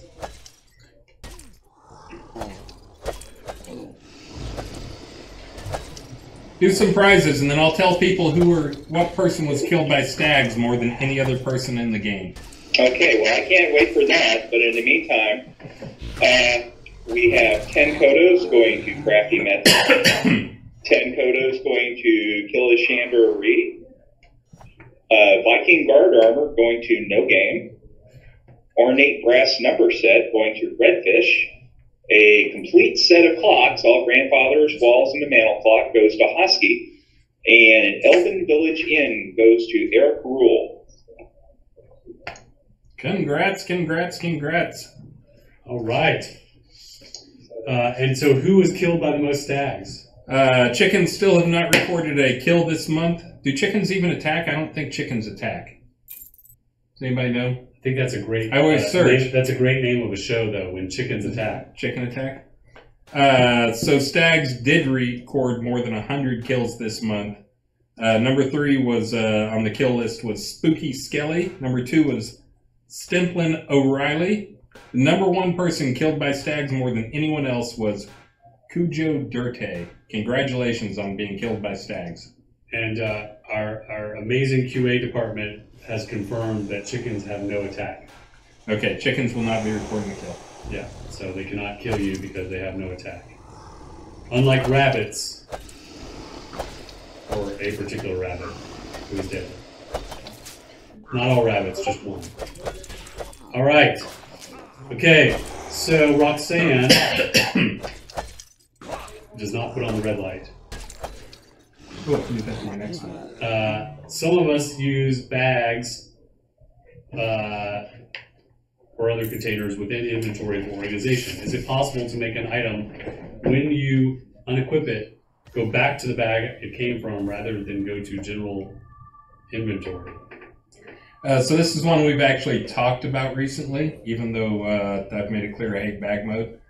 We've talked about ways to improve the bag behavior. How do you really feel about bag mode? Okay, so just to be clear, I actually like bag mode. I like the inventory mode. I just want one. That's the real problem, is I hate supporting 2 different systems that each require different things. But we don't have the concept of like a memory of where something came from. There's actually a bug right now that if you try to swap decks, that changes your gear and the gear is in a bag, then it just exceptions and you won't get that. It won't put on the gear. So we've actually talked about the ways to fix that. And one of the things that I've thrown out that is about less than a week of work would be to make it so when you equip stuff, it actually stays in your inventory and it just shows equipped. Because right now, we actually do move stuff from your inventory to your character, and they're kind of different containers. But leaving them so everything stays in the container, and then we just have a reference. But anyways, it takes some under the covers work. But that way, when you have something equipped, it'll still show up in your bag or in your inventory just with the parentheses equipped. All right. Let's see. Gonna skip over and answer some questions about scenes and NPCs and quests.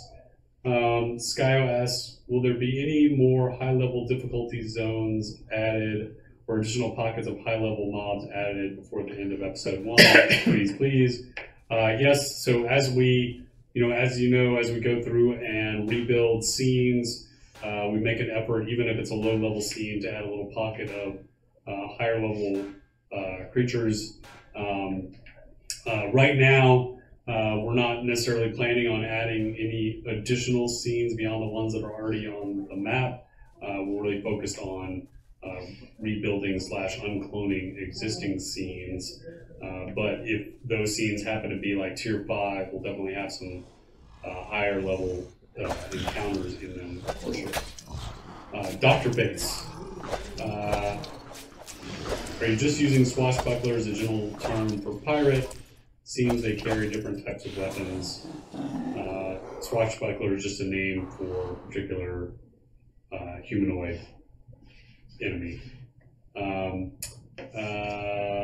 Let's see. Dancing Shade. While we already have siege weapons, are towns ever going to get bandits, hostile animals, or monsters roaming the back alleys or outskirts away from the town center? perhaps as randomly spawning NPCs at certain times of the day or night. Potentially, one of the things we generally have shied away from mixing adventuring areas in any scenes that also include player housing, and mostly that's for performance reasons more than anything, but it's also just because of but that's one of the main reasons. There's some balance concerns as well, but that's kind of the biggest reason. But we actually have no problem with having scenes that have functionality, like base of operations functionality and adventuring in them. That's what the outskirts maps are, for sure. It's really scenes that mix player housing in them with adventuring. And there have actually been a number of times where, over the past year, where I've just told designers, go remove 50 NPCs from this scene because many scenes were just crazy slow. Lum is not on camera here, but the Great Arter's Plague, release 44. But basically, just telling them to go remove, 50 NPCs because the numbers keep creeping up and they all end up being a bit of a burden on things. But you notice artists is performing a lot better. I think we mentioned a few times already that the AI guy will be doing performance work. But right now he's just bogged down because a lot of the stuff he's doing is needed for story elements. So, but hopefully R46 and beyond, he will be able to actually do some performance work. Okay, how far do you think the average player can make it in terms of content if they stuck exclusively to newbie gear but still trained up all their skills? They can make it quite a ways, actually. I mean, the difference between newbie gear and the best gear in the game is not huge. I mean, obviously you're not going to win any PvP tournaments in newbie gear, but in terms of PvE content, most of the PvE content is aimed towards a modest skilled player until you get up to the, some of the really tough scenes. But I think they probably get most of the way through the game with newbie gear. It wouldn't be as easy. But yeah, and you wouldn't be able to like take out a boss or anything like that, but yeah, I mean, like in the difference just in stats is really you just lose the extra stats that you would get from enchanting or from artifacts. But that isn't going to slow down a caster all that much, really. Yeah, caster's overpowered. Let's see, Kurt. We have a harder time seeing monsters when it's dark. Do monsters also see us less in the dark? Nope. Nope, they have night vision. They do pay attention to which way they face, though, so that is an important thing. They can also hear you, even if you aren't in front of them, but they do pay attention to facing. So watching which way a creature is facing is important if you're trying to sneak by them. Striker Sparhawk, what is the status on the plan for diverse weather across the regions? Weather isn't necessarily regional, it's by scene and it's by the biome type. Weather is scene-based, not regional-based. When do we get a random Queen of Chaos encounter on the overworld map? Not in our current, not anytime soon. All right, 45. Proust. Getting close, let's make it 50. All right. On the weather, I just wanted to mention, I know there's some scenes that we have turned off rain for. I think, for instance, it never rains in Brittany Central. That was due to performance reasons, because rain is a pretty big performance hog. Due to how it was implemented, we have a plan that is about halfway done to make it so it will not be a performance hog, and in addition to that, make it so it will not come through your roof of your house, which is another popular thing. So hopefully that will be happening. By the way, the performance on it is not from the drawing of the raindrops. It's figuring out what the raindrop hits and what it penetrates. So, all right, Please drive fast. With the delay in the quest reset, will this be prioritized for release 46? Yes. And may other planned features be pushed out into Q4 because of this prioritization? Yes, probably. More details when we get the release out. Stay tuned for my release post. Please drive fast. With the increase in region-specific clothing, will you be adding in-region-specific overworld encounters? Vertos Elves in Longfall region, Kobolds in Norgard, etc. Yes, eventually. Right now the overworld encounters are very bare bones, very basic. Proof of concept. They're really proof of concept. They need to be more and more specific. Baron Drokus. Now we're going to answer some questions related to housing and pots and renting. Baron Drokus, could we get an obsidian-style basement in the mold of Desolus, a large dome keep-size basement with obsidian septic ground on the floor? Cool idea. That is a cool idea. Raven Swiftbow. So yes, probably an obsidian basement. That sounds cool. It's a great idea. Will the POT bundles go away when the game officially launches near the end of this year?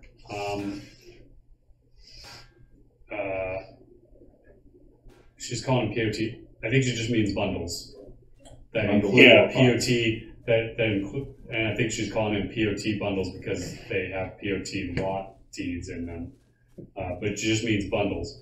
No, the bundles are not going away. That doesn't mean that we might not expire one of the bundle types, like we might say, the Elven bundles are going away or Viking bundles are going away or something like that, but we don't plan to expire all of them like we expired all the pledges. Derek Bissard, now that rentals are taking off and we have more inns and the number signs, oh no, we already answered this. They really want breakfast things. Yeah, I know. Derek Bissard asked, when can we get more tenant rent-friendly basements? It's on the queue. We just haven't gotten to it yet. It's probably going to be a while though because we have holidays coming up and launch, and so there's a lot of other priorities that will take precedence. Performance. And like performance. Rentier. At the moment, I can only rename container items in my backpack. Will it be possible to rename container items outside the backpack that are placed on lots? Eventually. Stymie LLTS, I would like to know if we can have a deed to purchase in the store to allow plot owners to add an extra non-combat NPC slot to their property. No, this is related to performance, so it's only going to go up when we can improve performance, and it'll just be automatic. We won't add it as an extra purchase. That Sean guy, in the past, the possibility of pot deco limits, that leads great to this next question. In the past, the possibility of deco limits being increased has been mentioned. Will these increases come by the end of the year? Only if performance increases by 50% or more. Dot and drop, which is going to be our #1 focus for Q4. Load times and performance is going to be our #1 frame rate. Frame rate in high stress situations. Yeah. That being largely heavily populated, dense cities and dance parties. That's the most important stuff. Dot and drop. Can we have more seasonal food items like eggnog, candy canes, and roasted turkey? Those are all great ideas. Would you consider impaled corpses from sieges for add-on or crafted items for this next Halloween? Also a great idea. Nice. Are dry dock boats going to be usable in the new sailing system? No, that's the whole point. They're dry docked, and that's why we have ones that are on water. The water ones will be usable, but not the dry dock. What happens to pots that don't have water in their biome, like Snowy Mountain? Well, they don't have water, so you have nothing to sail on. So I don't understand the question.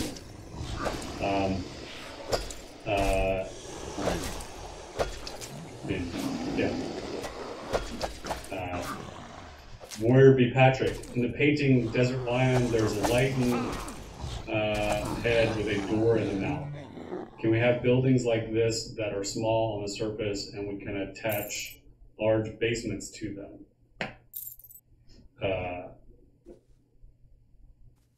So really, this is seems like a very long way to just ask, can we have different basement entrance types other than a hatch? Yeah, this was actually in the original design for basements, and then we just never did it, which is just give you different basement hatch types that you could use, other than just the basement hatch that we use right now. So yes, eventually. Fair Zoo. Can we be able to place house deco items on our windowsills?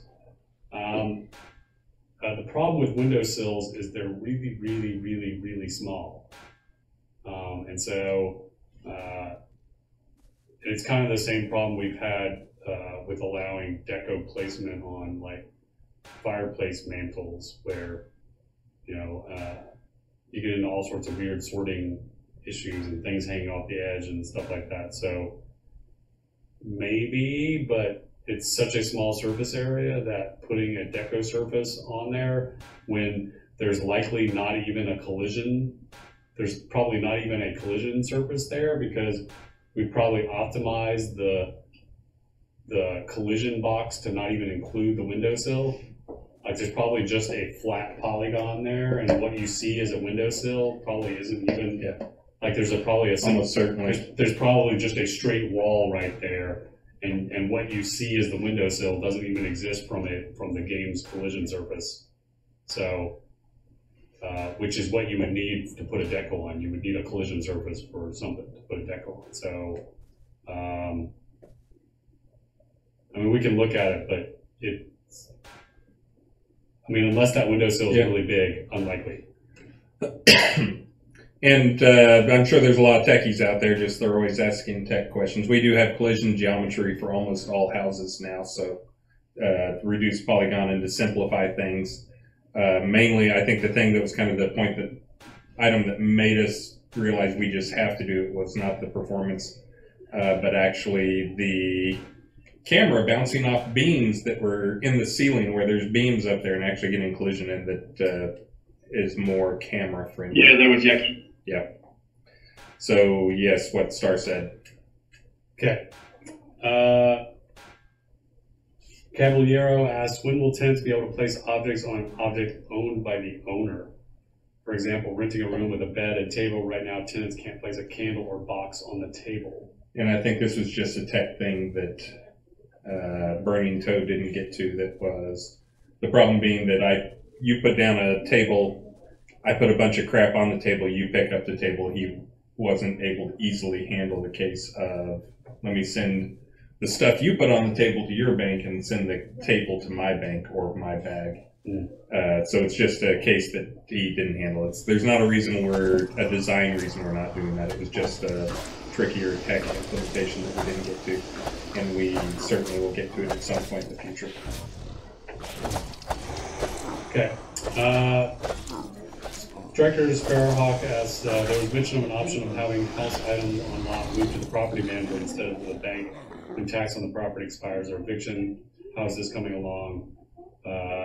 It's in our backlog to be worked on. We just haven't gotten to it yet. It's definitely something we want to do. We just haven't done. Roxanne, I think pod owners should get free deco slots specifically for customizable signposts for use as street signs, like the street signs now said. So street sign decorations are coming with customizable tooltips, like we've done with other signs and things like that. They're not going to come with free deco slots. More deco slots are going to come, as we mentioned, with optimizations. Peebo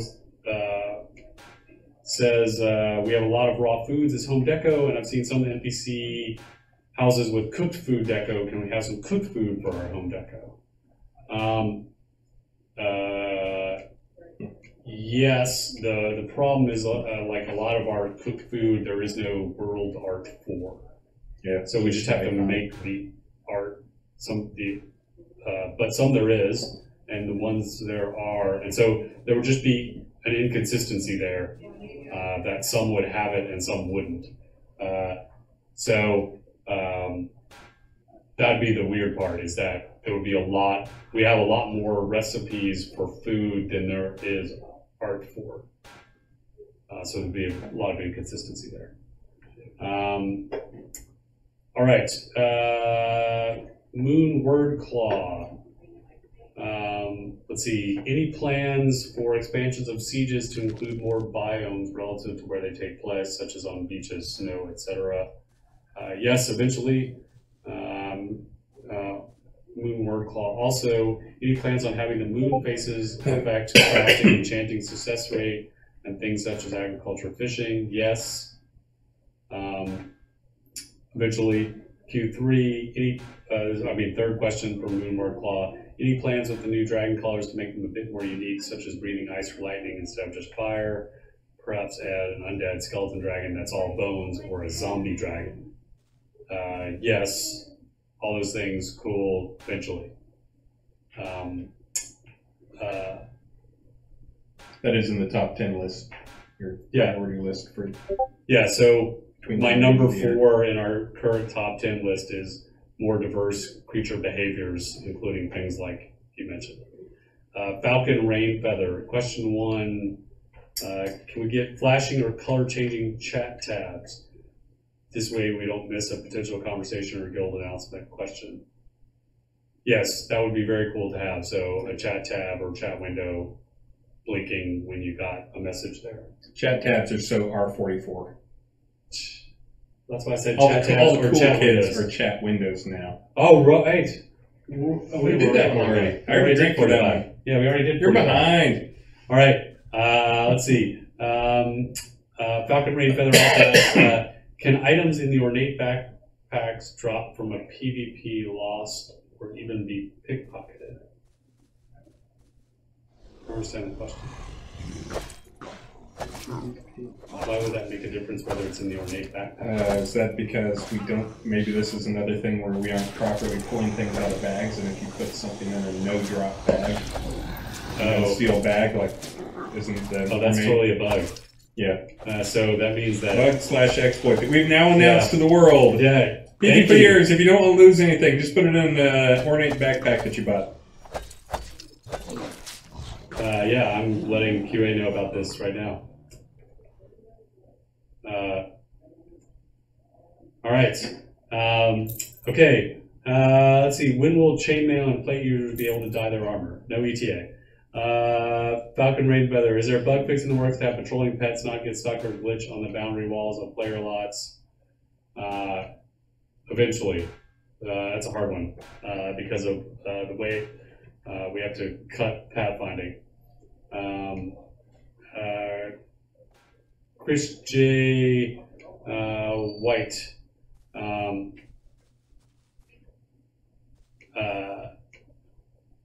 Let's see. Will quest items ever become useful as decorations? Elven wine bottles, paintings, necklaces, etc. No, because they're no. I think most of them. Quest items are flagged as no trade, right? Yeah, but they're not. That's a bug. They should all be no trade, no drop, no destroy. But you can just like you can do a crystal sword. No, that's the whole thing. You can't. So we would have to do something like with the crystal sword where you destroyed it and made a replica. So that's how we got around that. So no, you can't deco with no trade items. So no, sorry. Chris J. White, we have electricity, radios, headphones. How about an electric guitar flute maybe with a backpack amp? That's probably crossing a line. I know that's a weird line to cross, but that's probably Flaming Tuba's just fine. Yeah, Flaming Tuba's with an electric guitar. That's probably no good. We've now crossed the line. Let's see. Can the light spell be raised up higher or auto-adjust to the height of the environment? Like moving up when you're outdoors versus indoors. We can take another look. It's been modified so many times in terms of where the light ball floats. But yeah, we can take another look at it. Also, the light spell is one of those things that so everybody has an opinion on it you would not believe how many complaints we get anytime we change the VFX or anything on that light spell. It's just a light spell. It's just a little ball. All right. So we are at our last 30 minutes. We have 30 minutes left, and we are at 45,000. Only 5,000 left to get to the Virtue Dirndl. That's the traditional female. We can make it. Bavarian outfit. We can do it. We can do it. So, but we only have 30 minutes left. It's a great outfit. It's only 30 minutes left. By the way, incredibly generous of all of you so far to have given us $45,000 today in 3.5 hours. It's amazing. Incredibly humbled by all of you guys' support. We are, as you know, we're a crowdfunded game, and without your support, we would not be able to do what we do, which is pursue this passion project of ours to make a sandbox RPG like this game is. And you know, there's not many people making old school sandbox RPGs like this, and we get to because of your generosity and your support. Hear, hear. Yeah, so thank you, thank you, thank you. And you know, and that's why we're doing these stretch goals today, and it's Oktoberfest themed. So we've already done the 10,000 one, which was the Virtue Beer Krug, aka a beer stein, the Virtue Oktoberfest banner that's got a beer, a pretzel, and a sausage on it. It's got 3 things on it, and they're all delicious. Well, pretzels, I'm not a big pretzel fan, but I love beer and sausage. And Starr, check out Slack. There's a couple things coming to you. There's and at 35, we got the Virtue Oktoberfest tent. So just $5,000 more, and we'll get the four of the stretch goals today. So Virtue Dirndl. And again, to get these stretch goals, all you have to do is spend $5 today. Just $5. You know. All right. Let's see. All right. So, and I think for the last 30 minutes, I'm going to go chaos on everything. I'm going to go just chaos. I'm going full chaos. And everything is on sale for the last 30 minutes. The whole store. That is completely chaotic. Okay, so everything is on sale. Except Kodos. Except crowns. Except crowns. And service vouchers. But everything that's on the wheel. Yeah, let me clarify. Everything that's listed on the wheel, all the items that we normally list on the wheel, all those are going to go on sale for the last 30 minutes. Okay? And, all right, it's a bit chaotic, so I'm just verifying with the team that we can do that. Hold on. So verifying. And I'll throw in a 55,000 stretch goal that I will add some type of thing to enhance your pugilism, since players have been begging for that multiple times. Not sure if that'll be gauntlets or if that'll be a brass knuckles that you put in your weapon slot. But something. Okay. All right. Okay. And remember, the Movember stuff is also on sale for 50% off still. So, 26 minutes. All right, 26 minutes. Chaos. All right. Here we go. Twofold silence. Would it be possible to somehow show on the world map whether or not a town has at least an oracle and a public bank mailbox, so I don't have to enter every town and walk around them until I find an oracle and a public bank mailbox? Yes. So one of the things that we were discussing just yesterday as leads is a new top 10, and actually I think I'm going to make a post about our top 10 list. Good idea. And share it with the players, because I think it's important for you guys to understand how we're going to be prioritizing our Q4 schedule. Number 1 is performance. So load times is 1A, 1B is frame rate, and number 2 is better, stronger guidance and information for the player, including things just like this about, because our game is scene-based, the last thing you want to do is go through a scene load if you don't have to.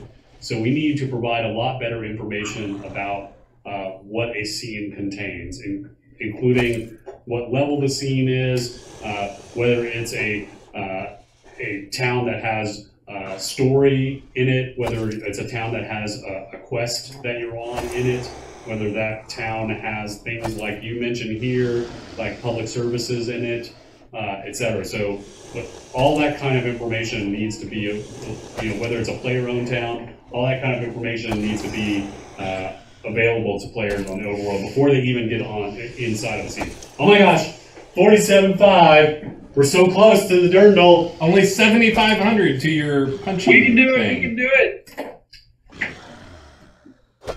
All right. Prost. Prost. All right, here we go. All right. Let's see. All right. Two Cold Silence also asks, are any of the town adventure maps?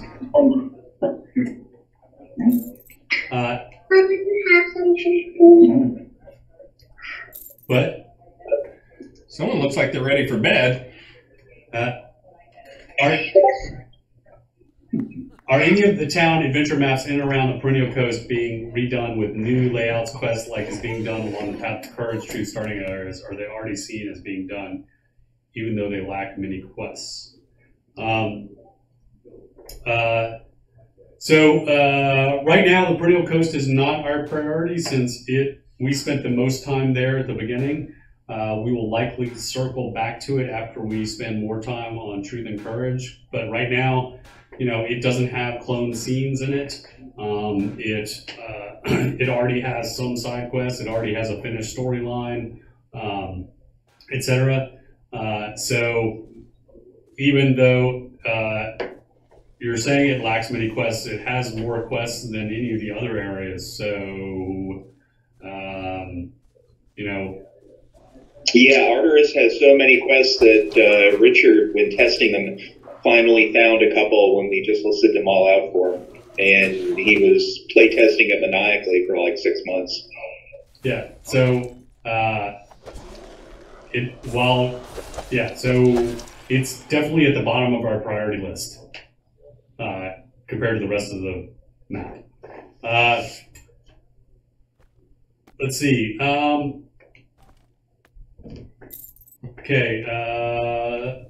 Skipping the next one. Asclepius, is the fizzle chance of a particular spell seen in the skill tree indicative of the chance before or after any modifying effect from the follow-through skill?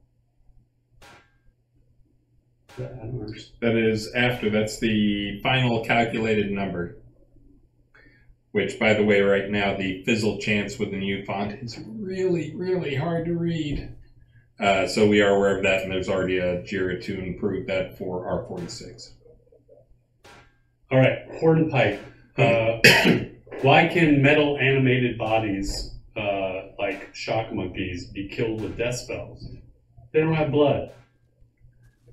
Maybe they have a soul, but undead can have some too at this rate.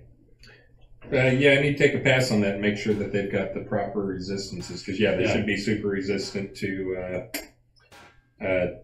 death magic. Okay.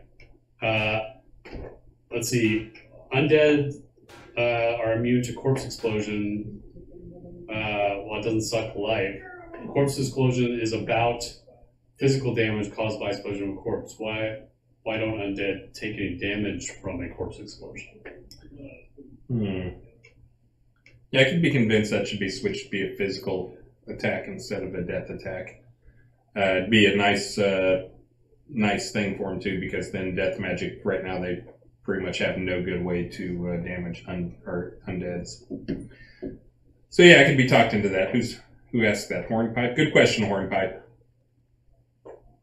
All right, Majoria, can you please say fishing and agriculture updates will happen soon? They were scheduled for September, but I've heard nothing. If you need ideas, the community has some great ideas. We are well aware how many of the ideas the community has.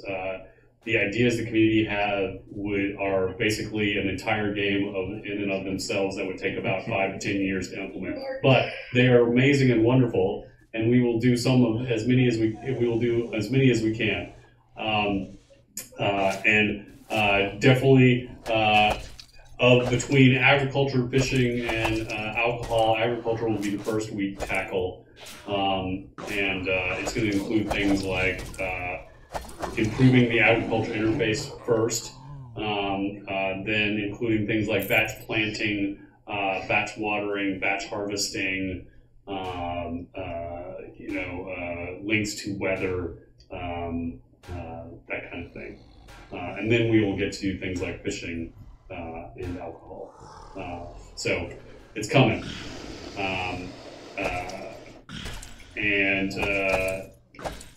Can we, next Missouri asks, can we please get an achievement system before we release? It would provide so much more reason to play, reason to explore, and give me sorts of things to accomplish. We don't disagree. We would love to have an achievement system. An achievement system is a pretty big thing to tackle,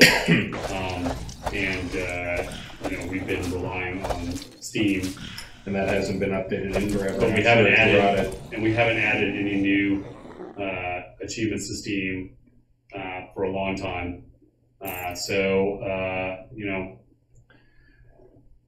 I agree, it's one of those cool things, and it'd be great if we'd had achievements that would unlock titles and unlock other things, like even unlock skills and crafting elements, but yeah, not in the near future at least. It's a big system that's both content and data and has to be maintained. And also involves a lot of UI, which we avoid doing UI stuff right now because we have a limited number of UI people. So, yes, we would like to do an achievement system. There's no way it's getting done before episode 1 launch. It's not going to happen. So, just to crush Doesn't mean it's not going to happen. It means it's not before launch. As we've said before, that is a line, but we will continue adding things afterwards. Let's see. Regarding the fishing update, can we expect animations such as hitting the space bar to give a chance to reel in a fish and a nice array of fish?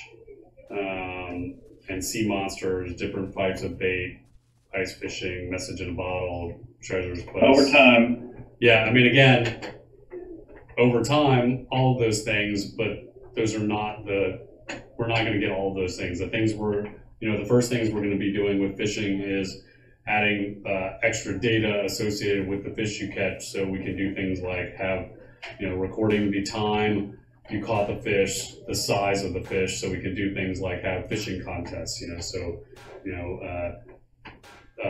that data would carry through to when you make the trophy of the fish. So it says like a 10-pound bass that you caught, and more seasonal variation of the fish, things like that, more fishing skills that affect your chances, those kinds of things. That's going to be the priority. It's going to be much longer time frame to get things like, things you list there of like treasures and monsters and things like that. Let's see.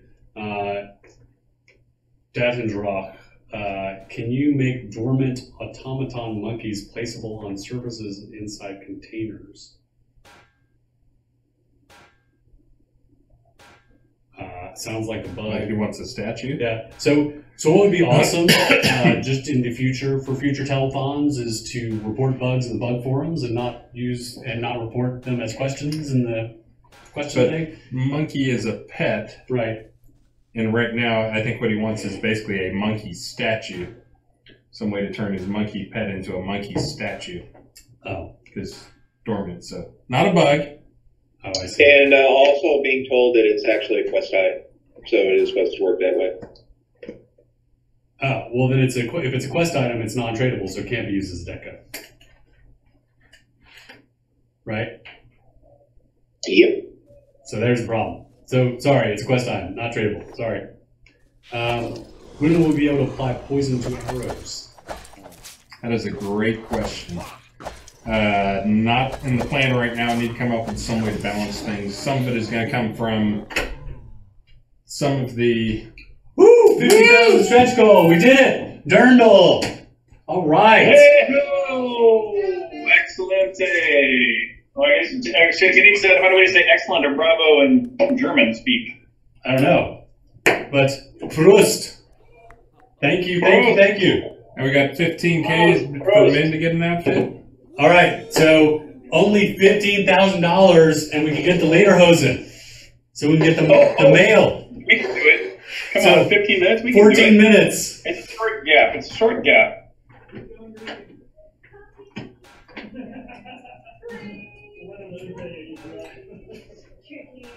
Anyways, the poisoned arrows. That's one of those things I need to look at for balance, because right now, more than any other attack type, archery has the greatest ability to hit someone or many things many times in a short amount of time. As any tank who tries to hold aggro off of away from a skilled archer knows. So I'll need to figure out a way to balance that and make sure it's not crazy overpowered. As you can imagine, if you could apply Corpion poison, which does an immediate damage type attack to rapid shot arrows, then all of a sudden you've got massive amounts of really fast damage. So yes, it needs balancing. I would love to do it at some point. No ETA. Okay, that's fine. Yeah. Okay, while they do that, can you? Yeah, people can. I can stall here. I'll give I'll give people what they really want here, which is that what they really want to know is who used the most repair kits. Right? Everybody wants to know that? I bet it was Barrett. Number 5 was Lazareth Algora. Number 4, Dmitry Donskov. Number 3, S. Number 2, Regius Telder. And number 1 used 154 repair kits in the past month. Terrestria Aquatica. 154. Terrestria Aquatica! Yeah! $50,000! Huzzah! Huzzah! It seems to be sealed. That is a problem. You just pretend. Yeah, no. Yeah, break it open. Are we ready to do the last round of prizes now? Yeah, you can do the prizing. Alright. Alright, so we have a bank upgrade going to Avatar, and another bank upgrade going to LOD Karma. Head Dance Unlock to Purgatoria. A Sigil Tapestry set to Belladonna Rose. An Obsidian Village Inn goes to Stugatz, and a Pirate Galleon home, your choice of town water home or dry dock home, goes to Yogg. Congratulations to all the winners on that! Here, I'll continue to stall while Star's out by telling you the actual request that came in initially was who died from falling the most. I'm celebrating. That's a cool Did thing we to know. reach a goal? Who jumped off of big rocks too much? So what I discovered is I don't have an easy way. I can go and correlate on an individual basis, but I don't have a good way to tell just from falling death. I have a way to tell who killed themselves more than any other player. The vast majority of those are from falling deaths, but they could also be doing a tap soul and tap souling themselves to death. But almost certainly these are the falling death people. And the top 5. Number 5, Rockin'. He's made a number of lists here today. Number 4, Antrax Artek. Number 3, Donis Moonwhisper. Number 2, Devil Colt. Number 1, player who killed himself more than anyone else in the game over the past month, Corwin Kills. Appropriate name. Should be Corwin Kills Corwin. Alright, well I'm going to get back to answering questions because Star's not here. We got a lot of them and that we don't have to answer. I have all the answers. Step aside. When will you add more glyph combos for polearms? Yes, we've already mentioned that's one of the things that is on the top list. That is in the before launch list. That probably won't happen in R46. And as I mentioned, because of no, with air combos, that'd be cool. Just due to this release going to be primarily a balance and performance release for me. Rufus, question number 1. Oh, Star's back. You can keep going. Could we get toggles in the bank and friends interfaces that would hide items that are not in the current location, and friends that are not online much, as equipped crafting tools can be removed from the inventory interface? I'm going to have to read this question about 5 times before I understand it. Friends that would hide items that are not at the current location. friends part is the part that's confusing. But just the bank, if you just, I don't know what the friend, I don't know what they're talking about, the friends interface, but the bank interface.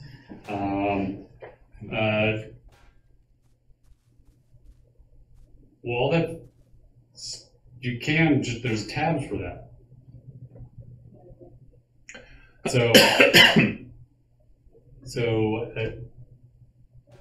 I'm not sure what's being asked for there. Well, let's move on then. Could it be possible to double-click a character name in the chat window to whisper to that character? I thought we had, I guess you can right-click on them to whisper to them, right? Do you not have a good way to do that right now? You can right-click on the friends list and do it. I'm trying to think where we need to unify some of those things. But yeah, that is something we should probably have, is either double-click on them to whisper to them, or double-click on them could actually select them. Yes, we should probably take a look at that, though, and add, we need easier ways to whisper to people. Autocomplete is on the list somewhere, right? Autocomplete name? With a whisper /W. Wasn't that, we did that in R45, didn't we? Oh, is it done? Yeah. Didn't we do autocomplete with whisper? I don't know. I don't whisper to people. I just, when they whisper to me, I reply, so. Hold on, I'm responding to something about sales. All right.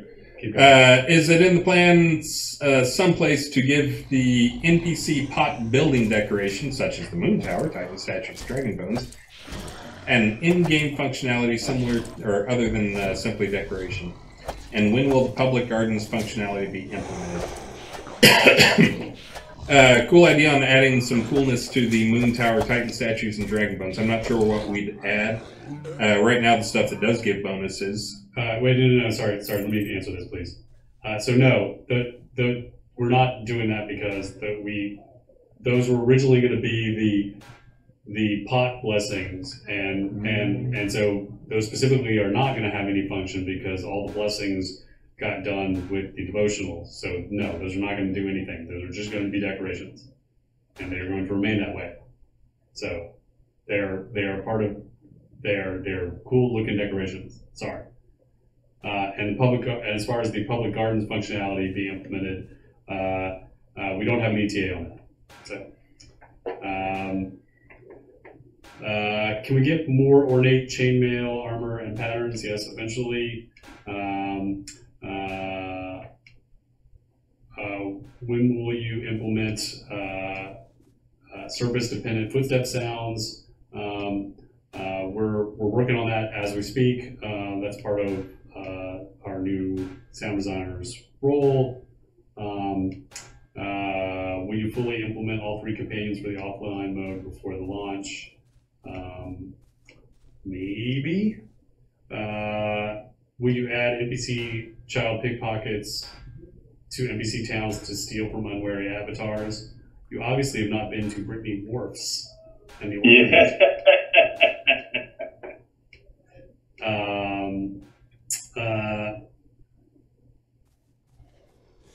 Can we make it so friends don't show up as question marks in a non-PvP zone?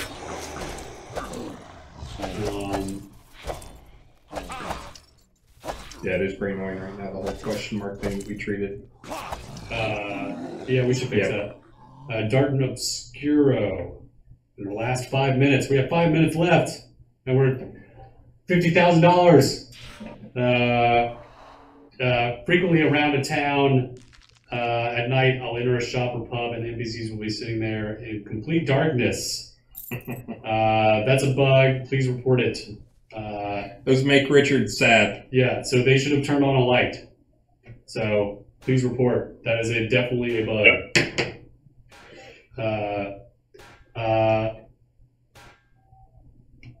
Why were supply bundles introduced rather than just randomly adding the items to the corpse? Because it gives us a single container that we can add or subtract items to versus a bunch of separate individual items. And we could have. It just felt more rewarding to give you a random, here's a thing, and then you get the, the excitement of opening it. Everybody loves opening things. And it also was something that it's kind of a cool thing because everybody knows there's going to be good loot in it, and if players want to, they can just sell them on vendors, and other players will know that they have no idea what was in them. The person couldn't have taken the stuff out of them. So. And question 3, would you consider changing key NPC, and this will be our last question, and then we'll do wrap-ups, because we've only got 4 minutes left. All right. Would you consider changing key NPC supply merchants, crafting weapons, etc., in major cities to 24/7 automatons, a small perk for being in big cities and making them seem more civilized?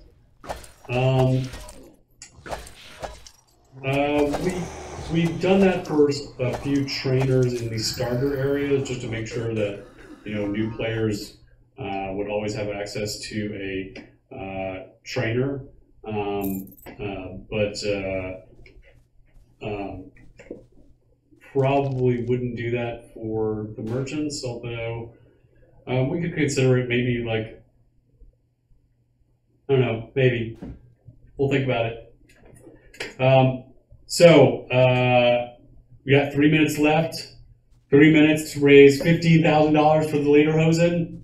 No? No. Maybe we can carry those over to the next. No, because it won't be Oktoberfest. Next year. It'll be something for next year.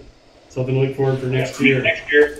Yeah. Somebody go buy something big.